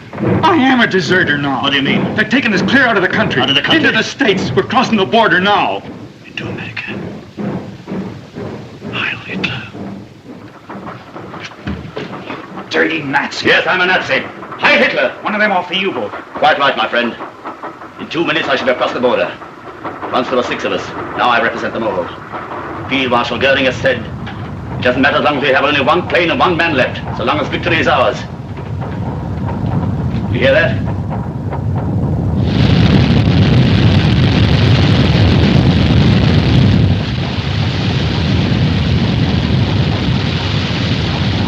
We've beaten these dirty democracies, these weaklings. I tell you, we've something inside us. Something beyond the dim, muddy minds of you in the democracies.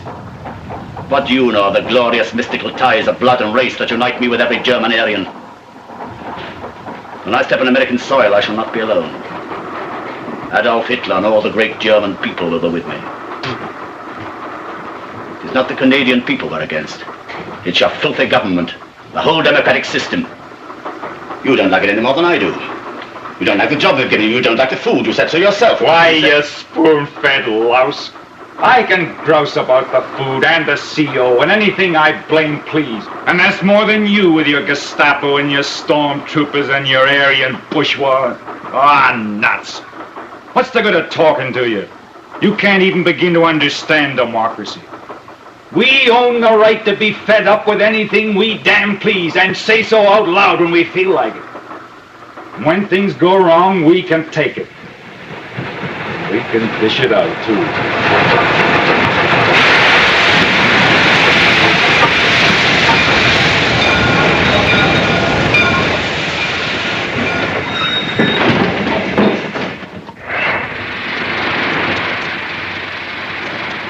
Hey, Eddie, wait a minute.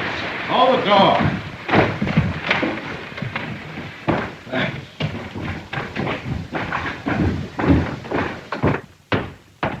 Hey, Eddie. Yeah? You check and I'll mark. How about you checking and me marking just for a change, huh? Go on and wrestle some boxes. It'll be good for you. Yeah, sure. Wait. Lady Godiva. Who are you two? I'm Andrew Brock, Canadian Actor Service Force. You look it, and you? We're on American territory? Yes. I am Ernst Hirt, a German citizen. I demand to be taken to the nearest German consul. Don't do it. Send him back. He's an escaping Nazi. He slugged me. That's my uniform. Hey, this gun is loaded. No. By your American law, you must take me to my consul. Is that right? I'm afraid it is. He's one of that gang off the German submarine, the U-37. He On is. the level? I am Lieutenant Hirt of the German Navy and also German citizen. And I demand... You've got to send him back. He's not just an escaping Nazi. He's important. The whole German nation is waiting to see if he can get away with it. I know. I read the papers. Hey, couldn't we sort of, you know? You mean? Yeah. No. By your own law, you must take me to my consul. Well, sometimes I think we got too many laws. Don't let him pull that law stuff. You know better than that, soldier. I'm a customs inspector. This is for the immigration department. My job is inspecting and checking on freights and imports. Listen, Captain, what would you do if he were an illegal shipment of cheese? Return him. But he's a human being. At least he's a Nazi. He's not on the manifest, is he? What? I said he's not on the manifest. No. No. No, he's not. The American law... Oh, shut up. I know the law.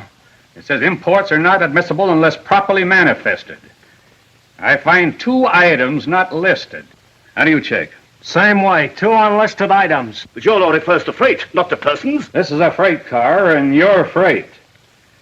Tell the engineer to return this car. Okay. Phone those Canucks and tell them it's coming with 2 items missing from the manifest. Tell them to either list them or take them off. Check.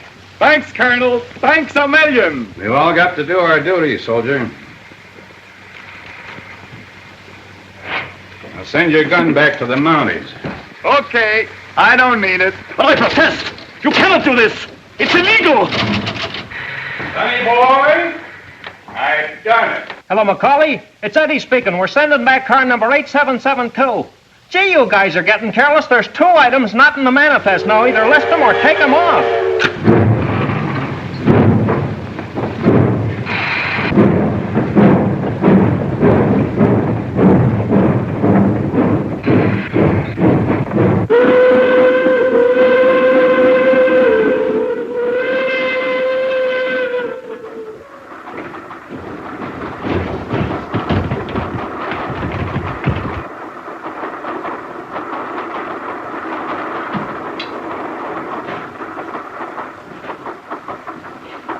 Put him out, Nancy. No, not that way. This way. Because I'm not asking for those pants.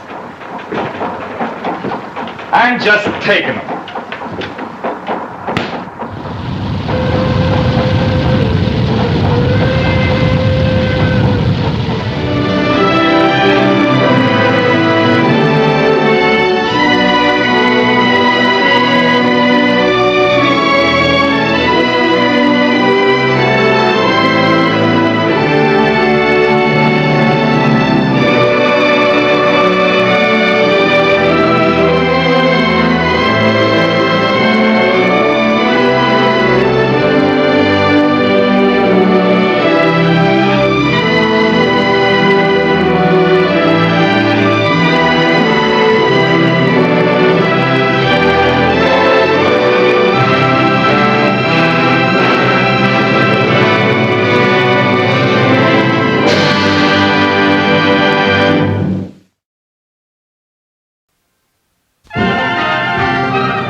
Hey, Max, Johnny!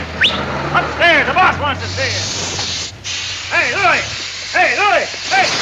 Hold it! Go upstairs and see the boss.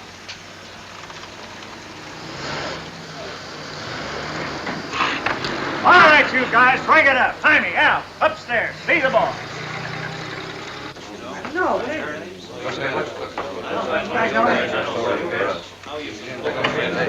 I guess everybody's here. I'll announce you to Mr. McGarren.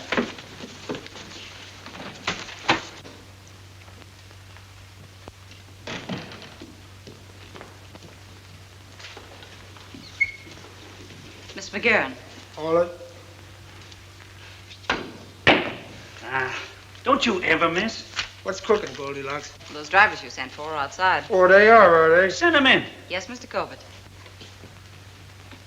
Ain't she got rhythm? Yeah.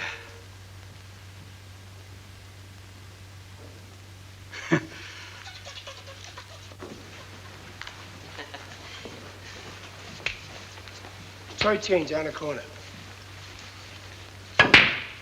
I can't believe it. Fine bunch of characters I got working for me. Fares falling off, expenses going up. Get a load of them bills on my desk over there. Half of them for busted fenders. 12 in the corner. Yeah, okay, Eddie. What's the matter with you guys? You, Al.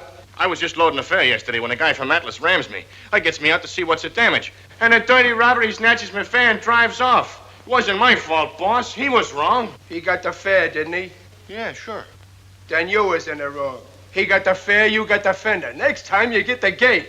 And you, Jaime, how come you was low man again last month? Boss, it's these uniforms. The uniforms? What's the matter with the uniforms? I mean, all the other hack drivers in town have up-to-date rigs with zippers and everything. Hey, Eddie, you're vice president in charge of personnel. Are we running a taxi business or an escort service? Yeah, maybe you guys would like us to install a beauty parlor in the garage with dames to paint your fingernails and to give you permanence. The trouble with you guys is you're getting soft. When me and Eddie started out, we didn't have the 600 cabs we got now. There, look. One hack. Eddie took the day shift and I took the night. Then we used to shift, vice versa. And we had one patched-up uniform between us. Now, you guys get going, and what I want from you is a little hustle. And no excuses. We don't want you to kidnap nobody, but we want fares. What we need around here is a little excitement, like in the old days. Things is too quiet. If you'll wait a minute, I'll announce. Never mind, I'll do my own announcing. You mean things was too quiet? Come here, Mr. Vice President. I want to talk to you. Sure, Sweets. I'll be right with you.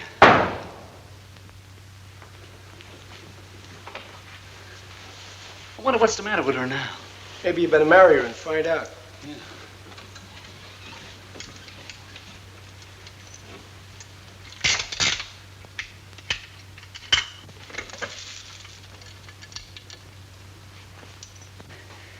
Hello, sugar. What brings you up here this bright and early morning? Don't sugar me. Look at that. Gee, you gotta hand it to Sadie. She sure come a long way since she and Tim got hitched. That's wonderful. What's so wonderful about it? Well, Sadie hobnobbing with all them swells. Yes, with everybody but Mr. Edward Corbett and his fiancée, Miss Mabel Cooney. You don't see our names there, do you? Oh, well, maybe that's just a typographical error. Yeah, and maybe it ain't. Who does that ex-stripper think she is, anyway? Wouldn't it be something if that Tony bunch found out that their charming hostess used to be the ball of flame, the famous peeling Venus? Shh. Don't shush me. I know when I've been insulted. Now you go in there and straighten this thing out immediately. Oh, but Sweets, I can't do that. Tim's a swell guy, and I might hurt his feelings. His feelings? What about my feelings? You go in there this instant. Okay. But it's against my better judgment.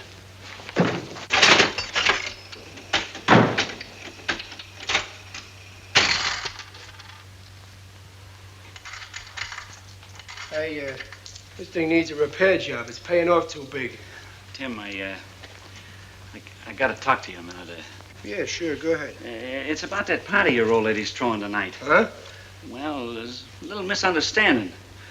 Well, for myself, I don't care, but Mabel, well, she's a little bit upset. Well, what's eating her? It seems that her name ain't on the roll call. She sort of figures that Sadie's giving her the brush. She's screwy. Sadie wouldn't do a thing like that. Hey, this is all news to me. Wait a minute, I'll call her up.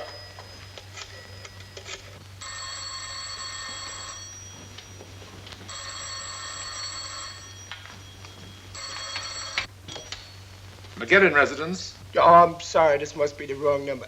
Wait a minute. This is Tim McGarry. Let me talk to me wife. Oh, very good, sir. Just a moment.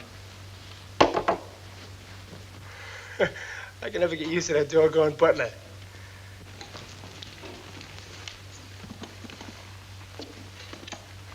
Thank you, Sterling. Hello, Timothy. Yeah, hello, baby. Say, honey, I didn't know nothing about that shindig you're throwing tonight. I had a party all set for you at the Grotto. You know that joint down next to Minsky's? Haven't I told you never to mention that name Minsky again? Here we are just beginning to meet the right people, and you talk about... Yeah, okay. Oh, okay. Say, beautiful, how come Eddie and Mabel's name wasn't on that list in the paper? Well, I didn't invite them because they don't fit in with my other guests. Listen, I'm nearly as fond of Eddie as you are. But you know how I feel about that Mabel, that...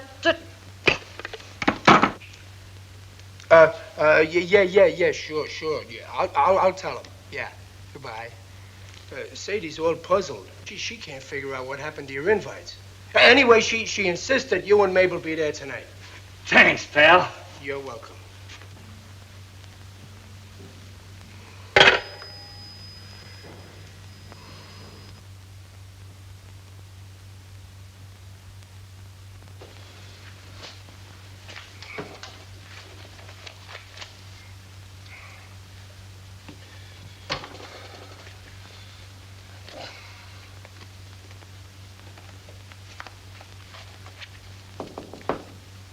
Who is it?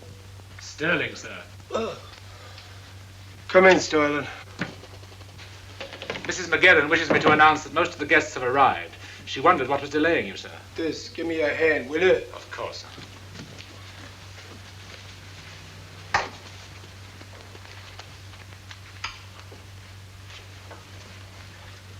Sterling, if you could change a tire like that, your fortune would certainly be made. Certainly. Oh, thank you, sir. Madam is beaming tonight, sir. The cream of society is here. Yeah, but what I want to know is what brung him. Well, you see, sir, I suggested that Madam invite the young virtuoso of the piano, Ignaz Rakowski. And, of course, everybody wants to hear Rakowski. You mean to say this whole blowout is on account of a virgin piano player and not for my anniversary? Oh, no, sir. Definitely not, sir. It's because of your anniversary that Madam has spared no trouble and expense to have the young genius present here tonight. Present. Oh. If I may say so, sir, you look positively handsome. Sterling, I feel like a joke. Very good, sir. Did you know everybody here? I can't understand what's delaying Mr. Rakowski.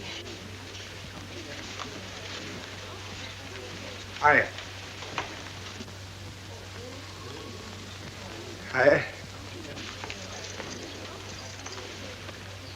I say, have you a match? Yeah, sure. Stupid party, isn't it? Huh? I wonder who's the host. I am.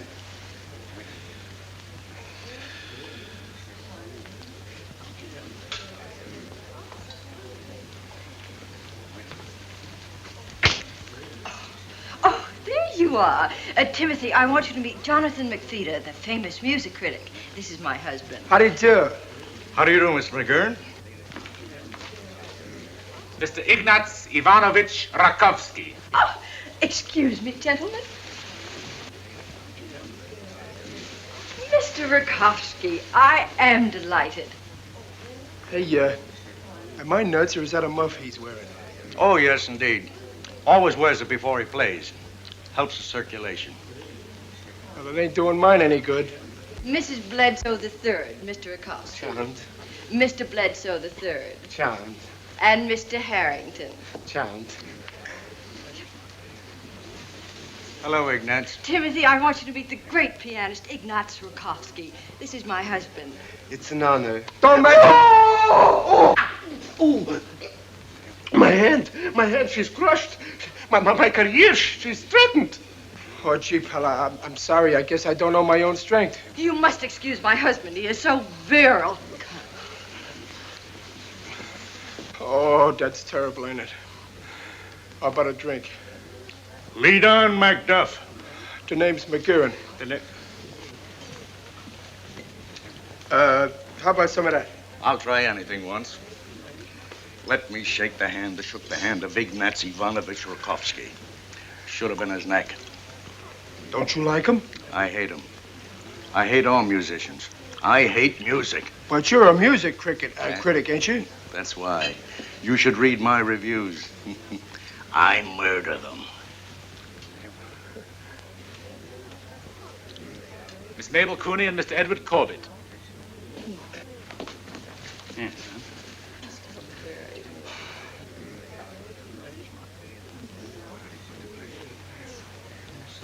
Would you pardon me a moment? Surely. Darling, congratulations. It was so sweet of you to ask us. Oh, my dear, what would the party have been without you? You look perfectly stunning. How does it feel to be wearing clothes this season? Ouch! Did you say something? Not yet. But don't be surprised if one of these days I come out with the naked truth about some bare facts. Hey, Sadie. Here's a present from Du Bois and myself. On the anniversary of another year of wedded bliss. Oh, thank you, Eddie. One apiece. What could it be in such an odd package? Well, here, let me open it for you. Gosh, just what I wanted. A fishing stick. Yes, if there was one thing I needed, it was a fishing stick. Well, you got it. Latest design, complete with accessories. Here, let me show you how it works. Oh, Timothy. Oh, this is great.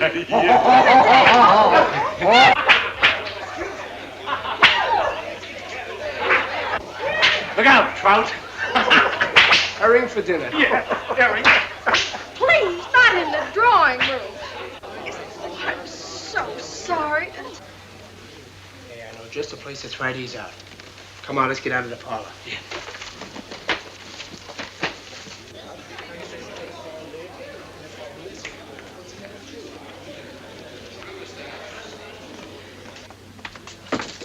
Nobody will bother us here. Let's get these things assembled right.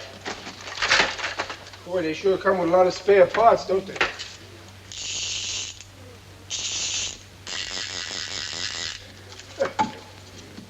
No. It was terrible. It was just like an elephant stepped on it. Oh, you poor thing. Perhaps if I held it, it would help. You know, it's a miracle. The pain, she's gone. Oh. See?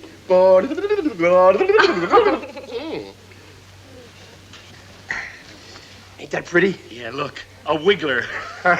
Let's see how far we can sling him. I'll put this baby clear across the river.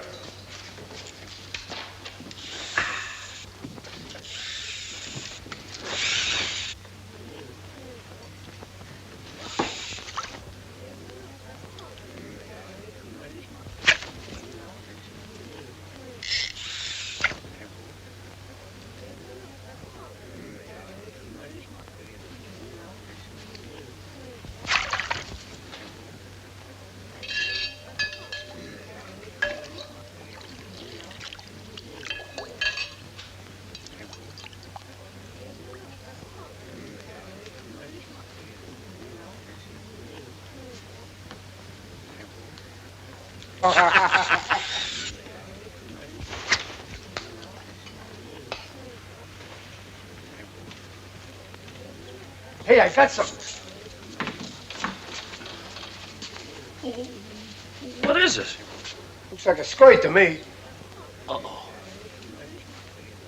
Where do you suppose it come from? Search me, but we better find out and put it back. Yeah.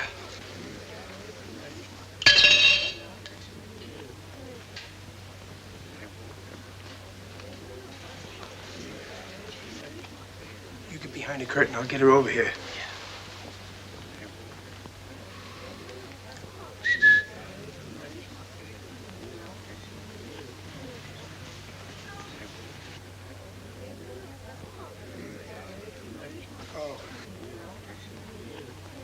I'm a sucker for these things. I have to look them over here. I don't know which one I watch it on.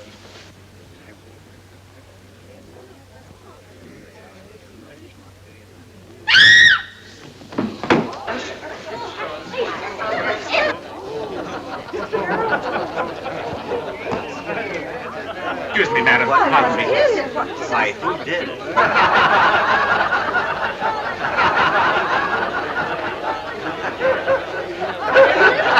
Ladies and gentlemen, it is with the greatest of pride that I present to you this sensational young piano virtuoso who needs no introduction. We better get out of here till this thing blows over. Where are we going? I know just the place. Come on.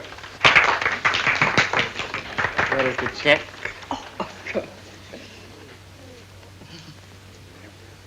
Franz Liszt wrote 15 rhapsodies. I'll play them all in arrangement of my own.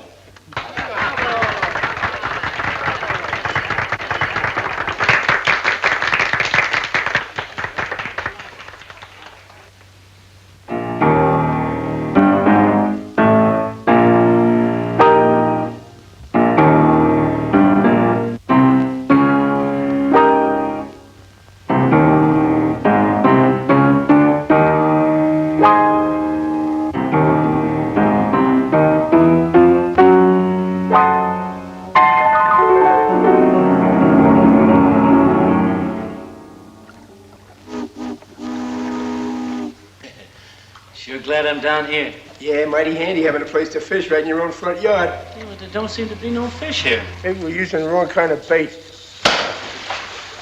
Who said there was no fish in here? Boy, that must have been a whopper.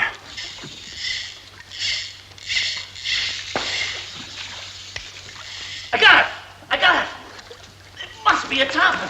Take it easy, take it easy.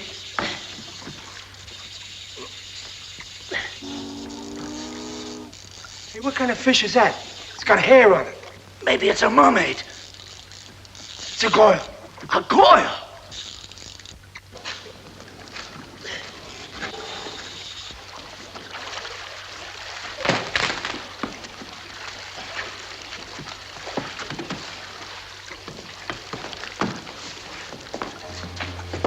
Go to work, Boy Scout.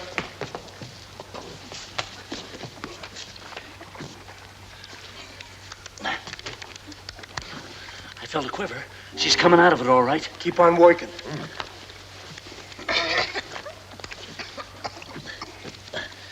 Say, this'll make us heroes. Yeah, maybe we'll get a medal.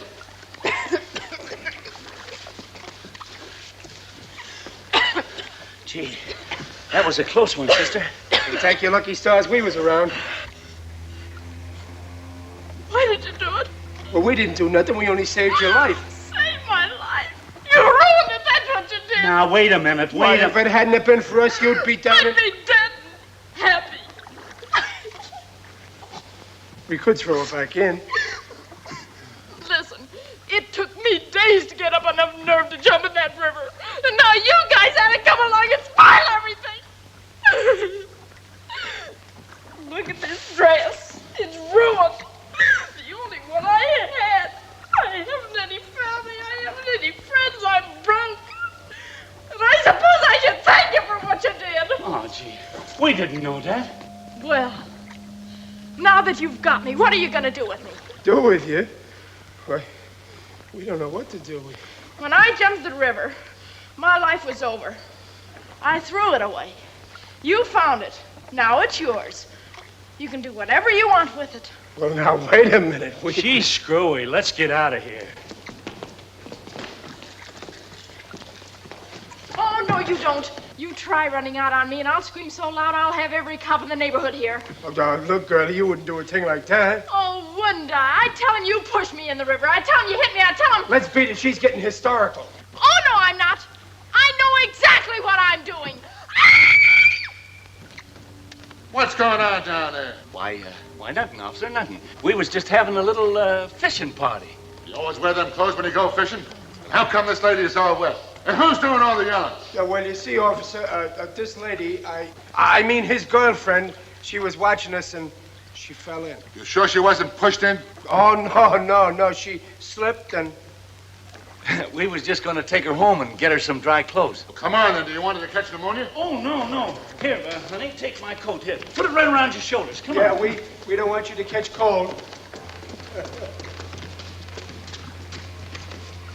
Wait a minute. What's you fellas' names? My name's Corbett. I'm Tim McGeary. And where do you live? Right up there in the Savoy Towers. Well, come on there. Get her in there quick. Yes, officer. Good night.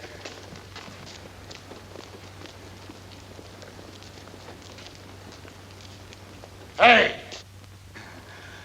Good night, officer. All right.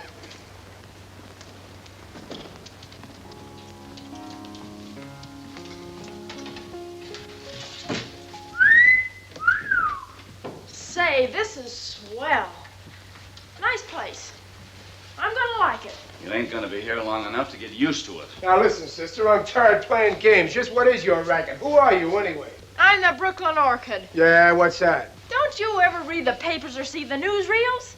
I'm last year's All-American Flower Girl, picked by the United States Florist Association over Coney Island. Is that so? Yeah, well, how come a glamour girl like you tries to knock herself off? Oh. Before I got to be the Orchid, I was a happy girl. I had a good job, stenographer. But after I won that contest, I couldn't hold a job anymore. My boss's wives were always getting me fired, and every man I met began getting ideas. Even my boyfriend got jealous, and we broke up. Oh, I became the unhappiest girl in the whole world. Me, the Brooklyn Orchid. How would you like to have that kind of a tag? Not me. I used to know a fighter once, the Pittsburgh Petunia. He couldn't live that down either. Well, the Orchid's dead. You boys can call me Lucy. Thanks. Now, Lucy, just what is it you want from us? Oh, the things I would have had if you'd let me drown. Things like peace, security, no more going hungry, no more being broke. I get it. This is nothing but a holdup. No, it's all very simple. You saved my life, so now it belongs to you. I belong to you. From now on, where you two go, I go. Where you eat, I eat. Where you... Wait a minute. That's where we get off. Why, what's wrong with that? Oh, nothing except that I got a wife. And I got a fiancé. Oh, I don't mind. Oh, well, we do. We're both men of character and reputation. We'd have a heck of a time explaining you. Well, you should have thought that before you fished me out of the river. Believe me, if we had, you'd still be there.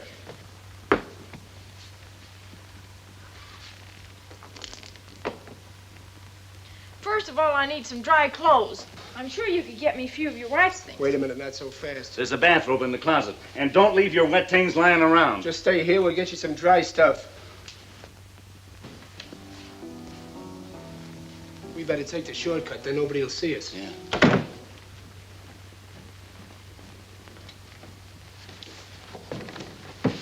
And you head up buy me a fishing stick.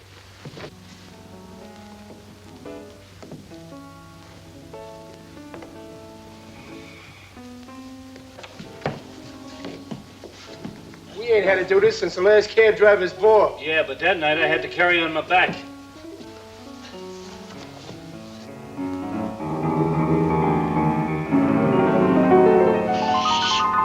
Quiet! Have you seen Eddie or Tim? No, but they're probably up in Eddie's apartment getting drunk as usual.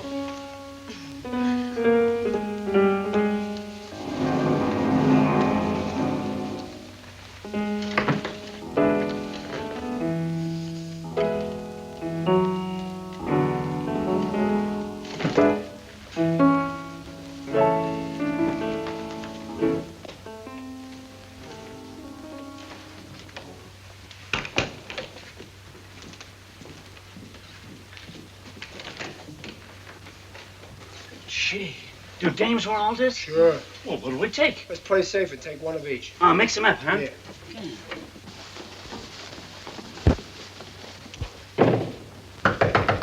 Open the door. I know you're in there. Open the door or I'll call the janitor. You can't fool me. I know what you're doing in there. Oh, janitor!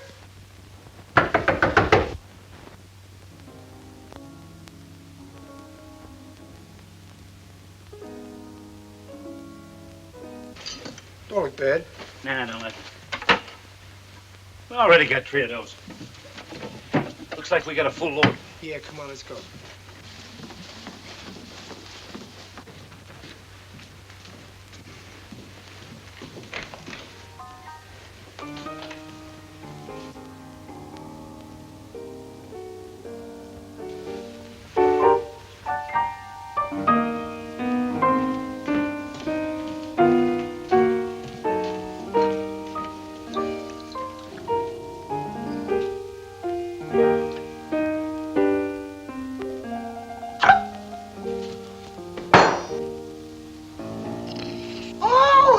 Early sleepwalker. Come on in, honey. Holy smoke. Oh, you're beautiful. Oh, come on, honey.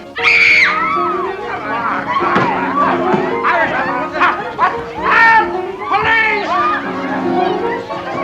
Sterling!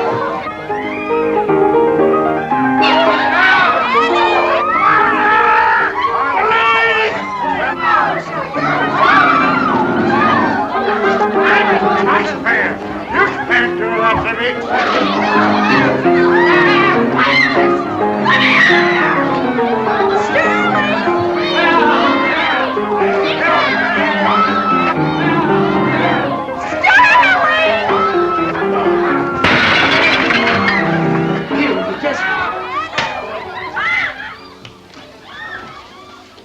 Hey, they're using this for a cloakroom. We can't check her in here. I'll fix that. What's that?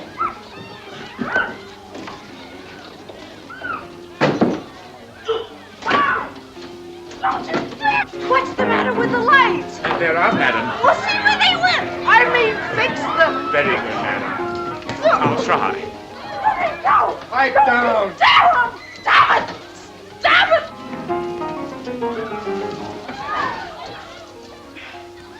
Oh, it's you. Yeah, it's us. I'll stay there till we come back for you.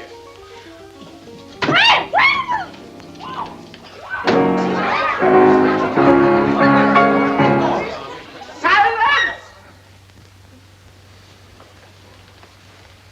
Deafness didn't stop Beethoven. Starvation didn't stop Schubert. And you couldn't stop Rakowski. But never again. Oh, but Meister... Silence, woman. Music you think you can buy like Bosch? It is an insult, insult. I'll show you, I'll show... I go. Almost off experience. Are you sure you're all right? Good night, Mrs. McGarren. You have afforded us a most unusual evening. But it's still early. It's too late. It was very kind of you to have asked us. Good night. Good night.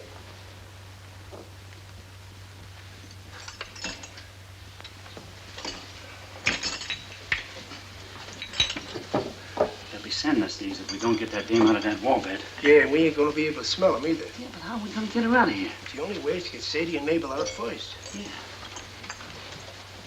Everything has to happen to me.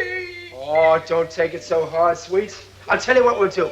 Let's all get out of here and throw ourselves a real party. No, Tim. Oh, come on, Sadie. Let's go someplace and really raise Cain. Haven't you raised enough for one night, you skirt snatcher? We didn't snatch no skirt off. No, it was already off.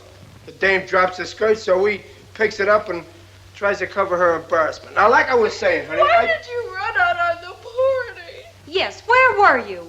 Both of you. Yeah, where were we? Oh, Tim, you tell him where we was. Where were we? Well, we went out to pick up this. Well, go ahead, open it up.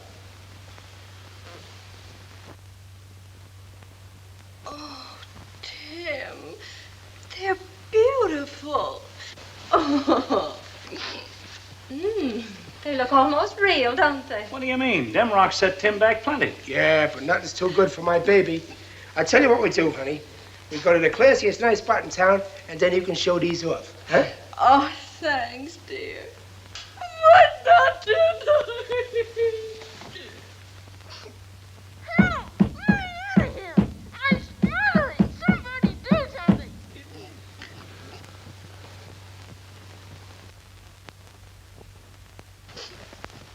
You know what this reminds me of? The first night you was Mrs. McGarren. That was you and that was me. Remember the gags the gang pulled on us? We was knee-deep in old shoes and the rice was raining all over the room. And your pajamas all tied up in knots. That's the idea. That bridal suite up at White Oak Craig's. That's where we're going right now. A second honeymoon. But Oh, but nothing. We can drive up there in a couple of hours. Come on, get your things packed, huh, sweets? That's a wonderful idea. Go on, go on. Eddie's been promising me a trip for a long time, and now that you and Tim are there to chaperone us, well... Oh, that's okay. They won't bother us much. All right, but don't expect Sadie and me to spend too much time chaperoning. Maybe you wouldn't mind getting your wrap out of my joint while Tim and me have a good night drink. All right. Yes.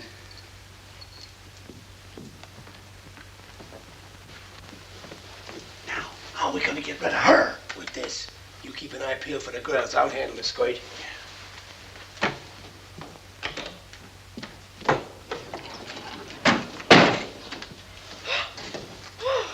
Where am I? What happened? Never mind, you're all right here. These duds are for you. And after you get them on, you scram out of here, see? Oh, but you don't understand. Oh, yes, I do. Here, this will take care of all your troubles. Oh, but I don't want that. Pipe down. Oh, Tim. Yes, sweets. Do you think I'll need my furs at White Oak Crag? Well, maybe you better take them along. Hey, we better hurry this up. We're all getting out of here right now. By the time you're dressed, the coast will be clear. Then you go, see? But you can't run out on me like this. Oh, can't we? Here. This'll help you forget us. But I meant what I said. Where you go, I go. The only place you're going is out. But you can't do this to me. We'll do worse than that if you don't do what we say. I warn you. Oh, Eddie, where are you? Right down here, helping Tim. Oh, Tim, I'm ready. Have you got everything packed? Yes, everything.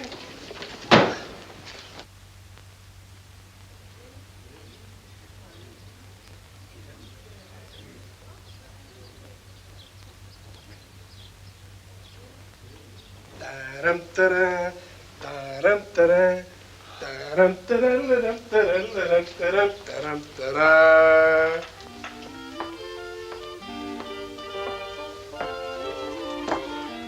You know, Sadie, I never will forget the first time I saw you on that runway down at... Timothy? I forgot. I gotta go downstairs for a minute, sweets. I got some business to talk over with Eddie. See you later. Okay, Sterling. No signs of anything wrong or nothing. Oh, that's fine, Sterling. Yeah, I'm glad everything's okay. She got out all right. He never even seen her. Boy, is that a load off of my mind.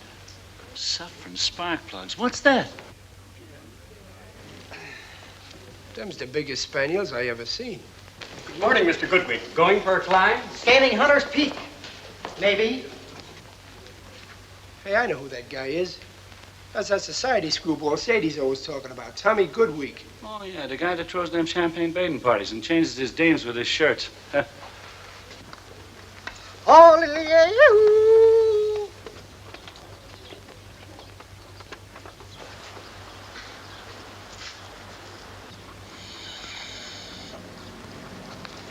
Short one, sir. Not too short.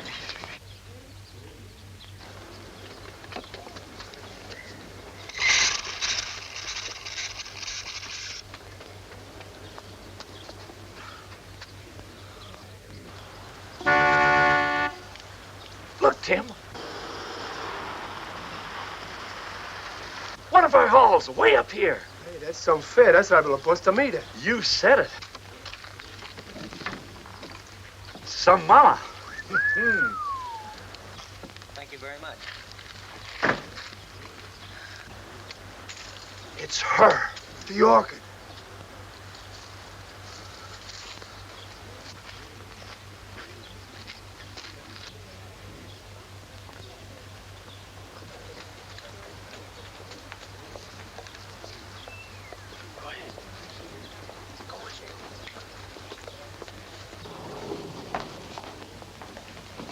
How do you do?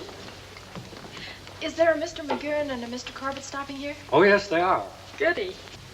What are we gonna do? This is awful. What are you beefing about? You ain't even married.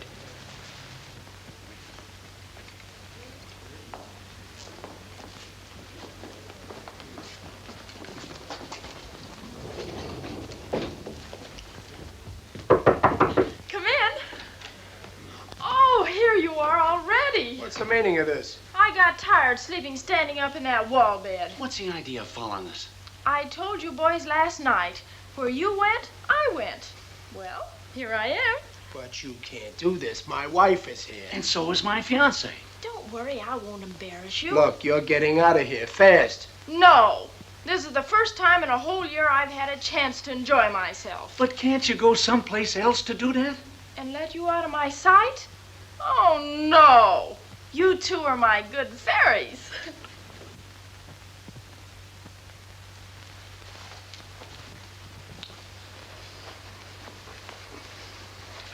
Look, we're willing to do the right thing. Oh, no, you boys have been more than generous already. And I think I did quite well with what you gave me.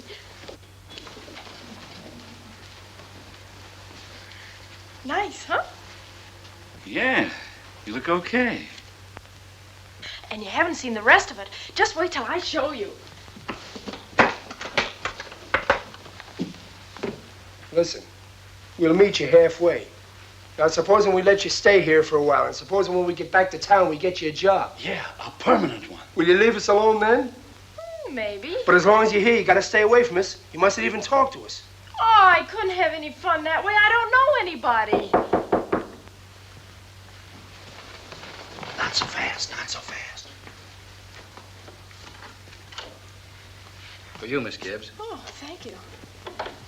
Oh, thank you, boys. That's so very sweet of you. Don't thank us. We didn't send them. Well, then who are they from? Here's a card. Roses are red, violets are blue, but they can't hold a candle to you. How about lunch, kid? Thomas Lyman Goodweek. Boy, is he a fast worker. But I don't know him. Well, you're gonna call his room and tell him you'll be glad to have lunch. How can you suggest such a thing? I never speak to strange men. Not even if they've got $10 million? I'll have you gentlemen understand I'm no gold digger. Well, who said you was? Look, Lucy, do us a favor. Let him entertain you while Tim entertains his wife and me my fiancé. Well, if you think it's all right, and it'll really help you out. It sure would. Here, go ahead. Hello? But remember, boys, it's only a loan. I really belong to you.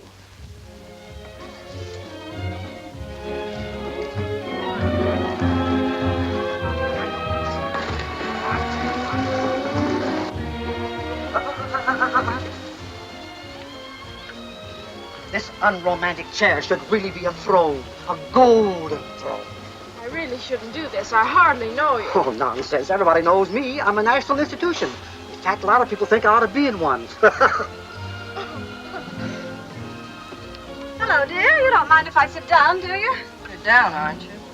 Oh, so that's the one and only Tommy Goodwin. Looks like a dried prune. So what, with his dough he should be handsome too? Well, you can have him. Don't give me that. I suppose you wouldn't want to meet him. Well, why not? He should be able to do a great deal for Tim and me in a social way. Yeah, that was my idea, too. I make that Pomeroy 29. Yes, sir. Its golden bubbles will match your golden eyes. And now, my dear, what would you really like to have? But you just ordered. Oh, I don't mean that. I mean a little gift for yourself. What do you want? A penthouse, a yacht, Swiss chateau, an annuity? But first, golden slippers. Golden slippers.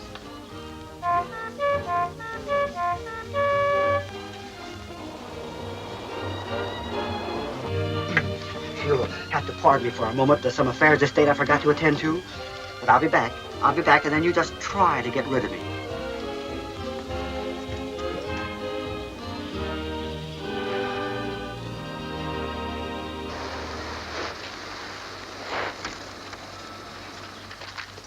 Hello, Tommy. Hello. Give me a kiss, You darling. got it, How are honey. you? Fine. How's my baby? Mm-hmm. Hi, sugar. Hi. Gladys and Myrtle couldn't come. Oh, that's too bad. You have a nice trip up here? Oh, yes, the wonderful. scenery was beautiful. Oh, just Scenery beautiful, huh? Oh, yes. Oh, Louis, Yes, sir? take a ride back with the river road. You'll find the scenery just twice as beautiful. But I thought we were going to have lunch. hungry. We're Lunch, huh? hungry. I don't want to go home. All right, don't rush me. When you get back to town, go to Saks for your appetite, Tiffany's for your thirst. Send the bills to me. I know. I'm just, yeah. Boy, am I hungry. Do you know this man I'm with? You mean Tommy Goodweek? Yes, I think that's his name. You think? Yes, you see, I just met him. What I want to know is he nuts? Well, some say yes, some say maybe. Did he do something? Well, not yet, but he acts so funny. He keeps promising me things. Well, what's wrong with that? But he has such a funny look in his eye. I'm really scared of him. How did you come to meet him? Oh, that's a long story.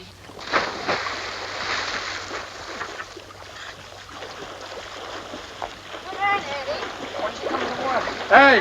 What? Come on, I'll race you to the end of the pool. Ready? Set. Go!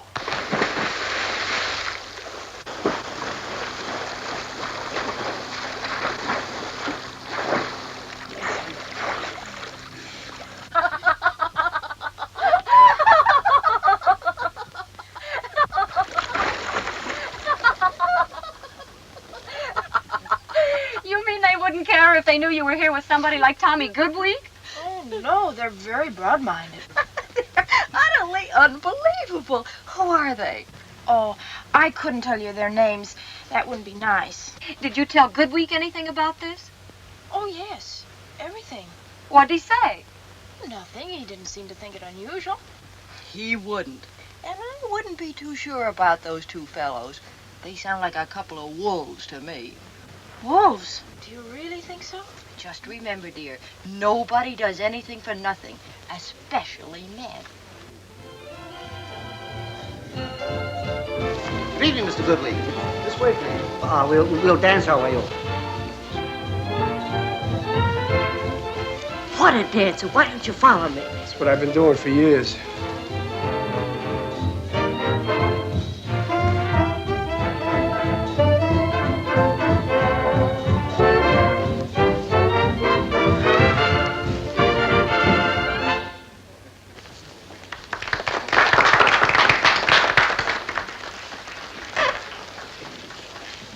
Why, hello, hello. What an adorable gown. Why, but you look bewitching this evening. Darling, I didn't know you had friends up here. Well, Well, really, we just met this afternoon. As a matter of fact, we never even had a chance to introduce ourselves. I'm Mrs. McGarrett, and this is my husband, Timothy. And I'm Mabel Cooney, Miss Mabel Cooney. This is Mr. Corbett. Of course, everybody knows who you are, Mr. Goodwin. Well, now that we're all acquainted, why don't we make a little party of it? Oh, that would be spiffy. But of course, any friends of Goldeneyes are friends of mine. But I insist on one condition. I don't want to break a custom of long standing. You must let me pay the check.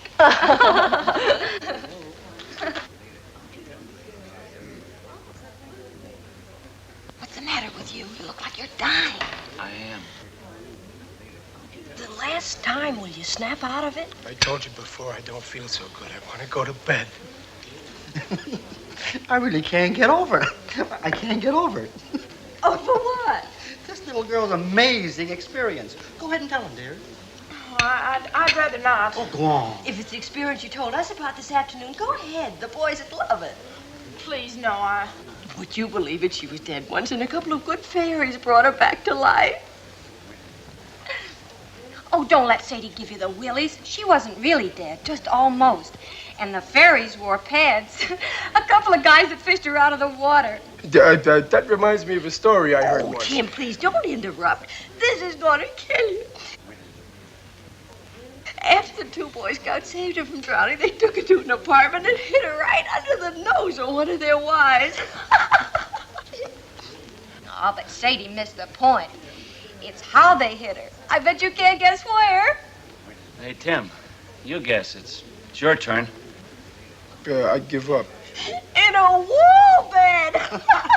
Upside down. If any husband of mine ever pulled a trick like that, you kill him. Excuse me, dear. As host, it's my duty to dance with my guests, so who'll be my first sufferer? Oh, I'd be delighted. You'd better be careful, Mr. Goodweek. Miss Cooney's fiancé is a very jealous man. And I'm a little out of training.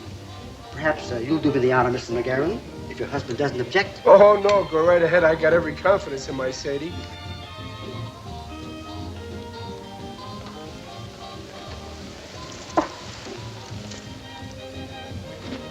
Haven't I seen you someplace before, Mrs. McGarren?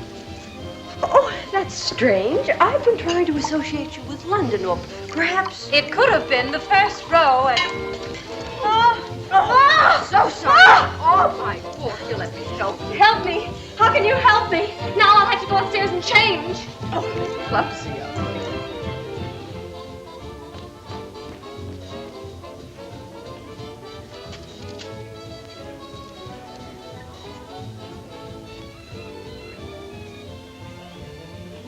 Yeah, but Lucy, why did you have to tell it to my wife? I didn't know she was your wife. I didn't know she even knew you. Take it easy. There's nothing to cry about. I'm gonna get out of here. You'll never see me again. Come on, let's dance. Why don't you let me go? Because I don't want to. Now, you listen to me. There's nothing to worry about except Tim and Sadie. What about you? I'll take care of that, all right? But Tim and Sadie, they're swell eggs. Even though Sadie does want to go social and have people forget that she used to be a... Say, you're a swell dancer.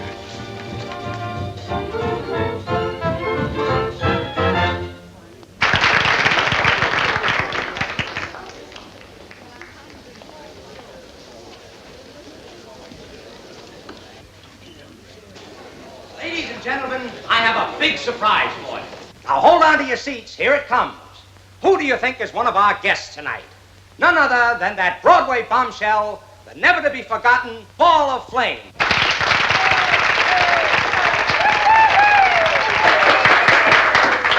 She's had many imitators, but she was the original. How we'd love to see her do one of her famous numbers. But I think we'd all be satisfied if at least she would lead us in the conga. Ladies and gentlemen, give her a great big hand. The one and only Ball of Flame.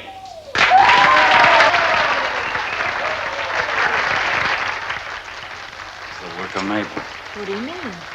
Sadie'd rather die than have people find out she was the Ball of Flame.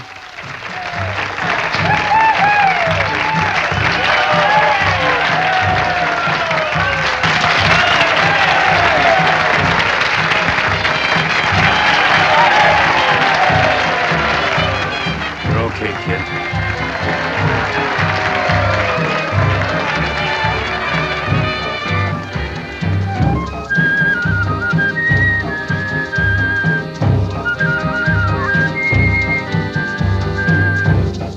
It was wonderful of that girl.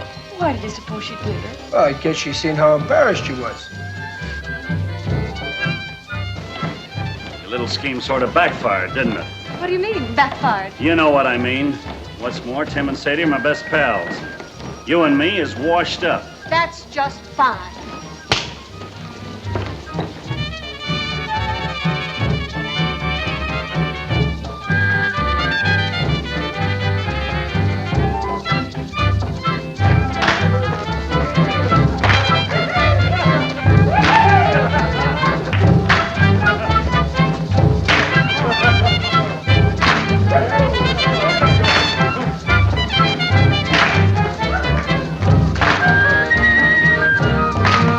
Just a minute, Mabel. Why? Sadie, no. So, you wanted a striptease, did you? No. Well, that's what you're gonna get. Oh, no, Sadie! Go on, take it off. Oh, no. No. Oh, Sadie, please. All right. I'm not.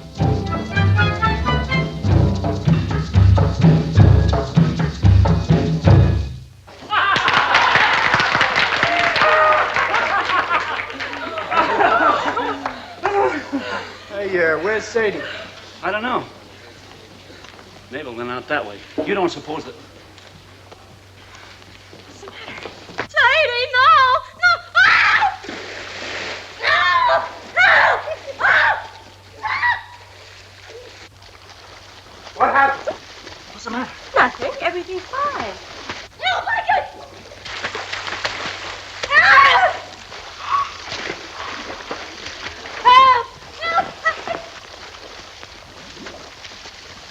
Wait a minute, boys.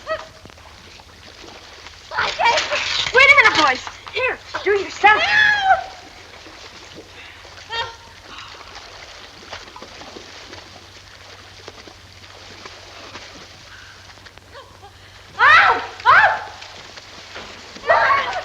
Come on, swim. Good fairies, huh?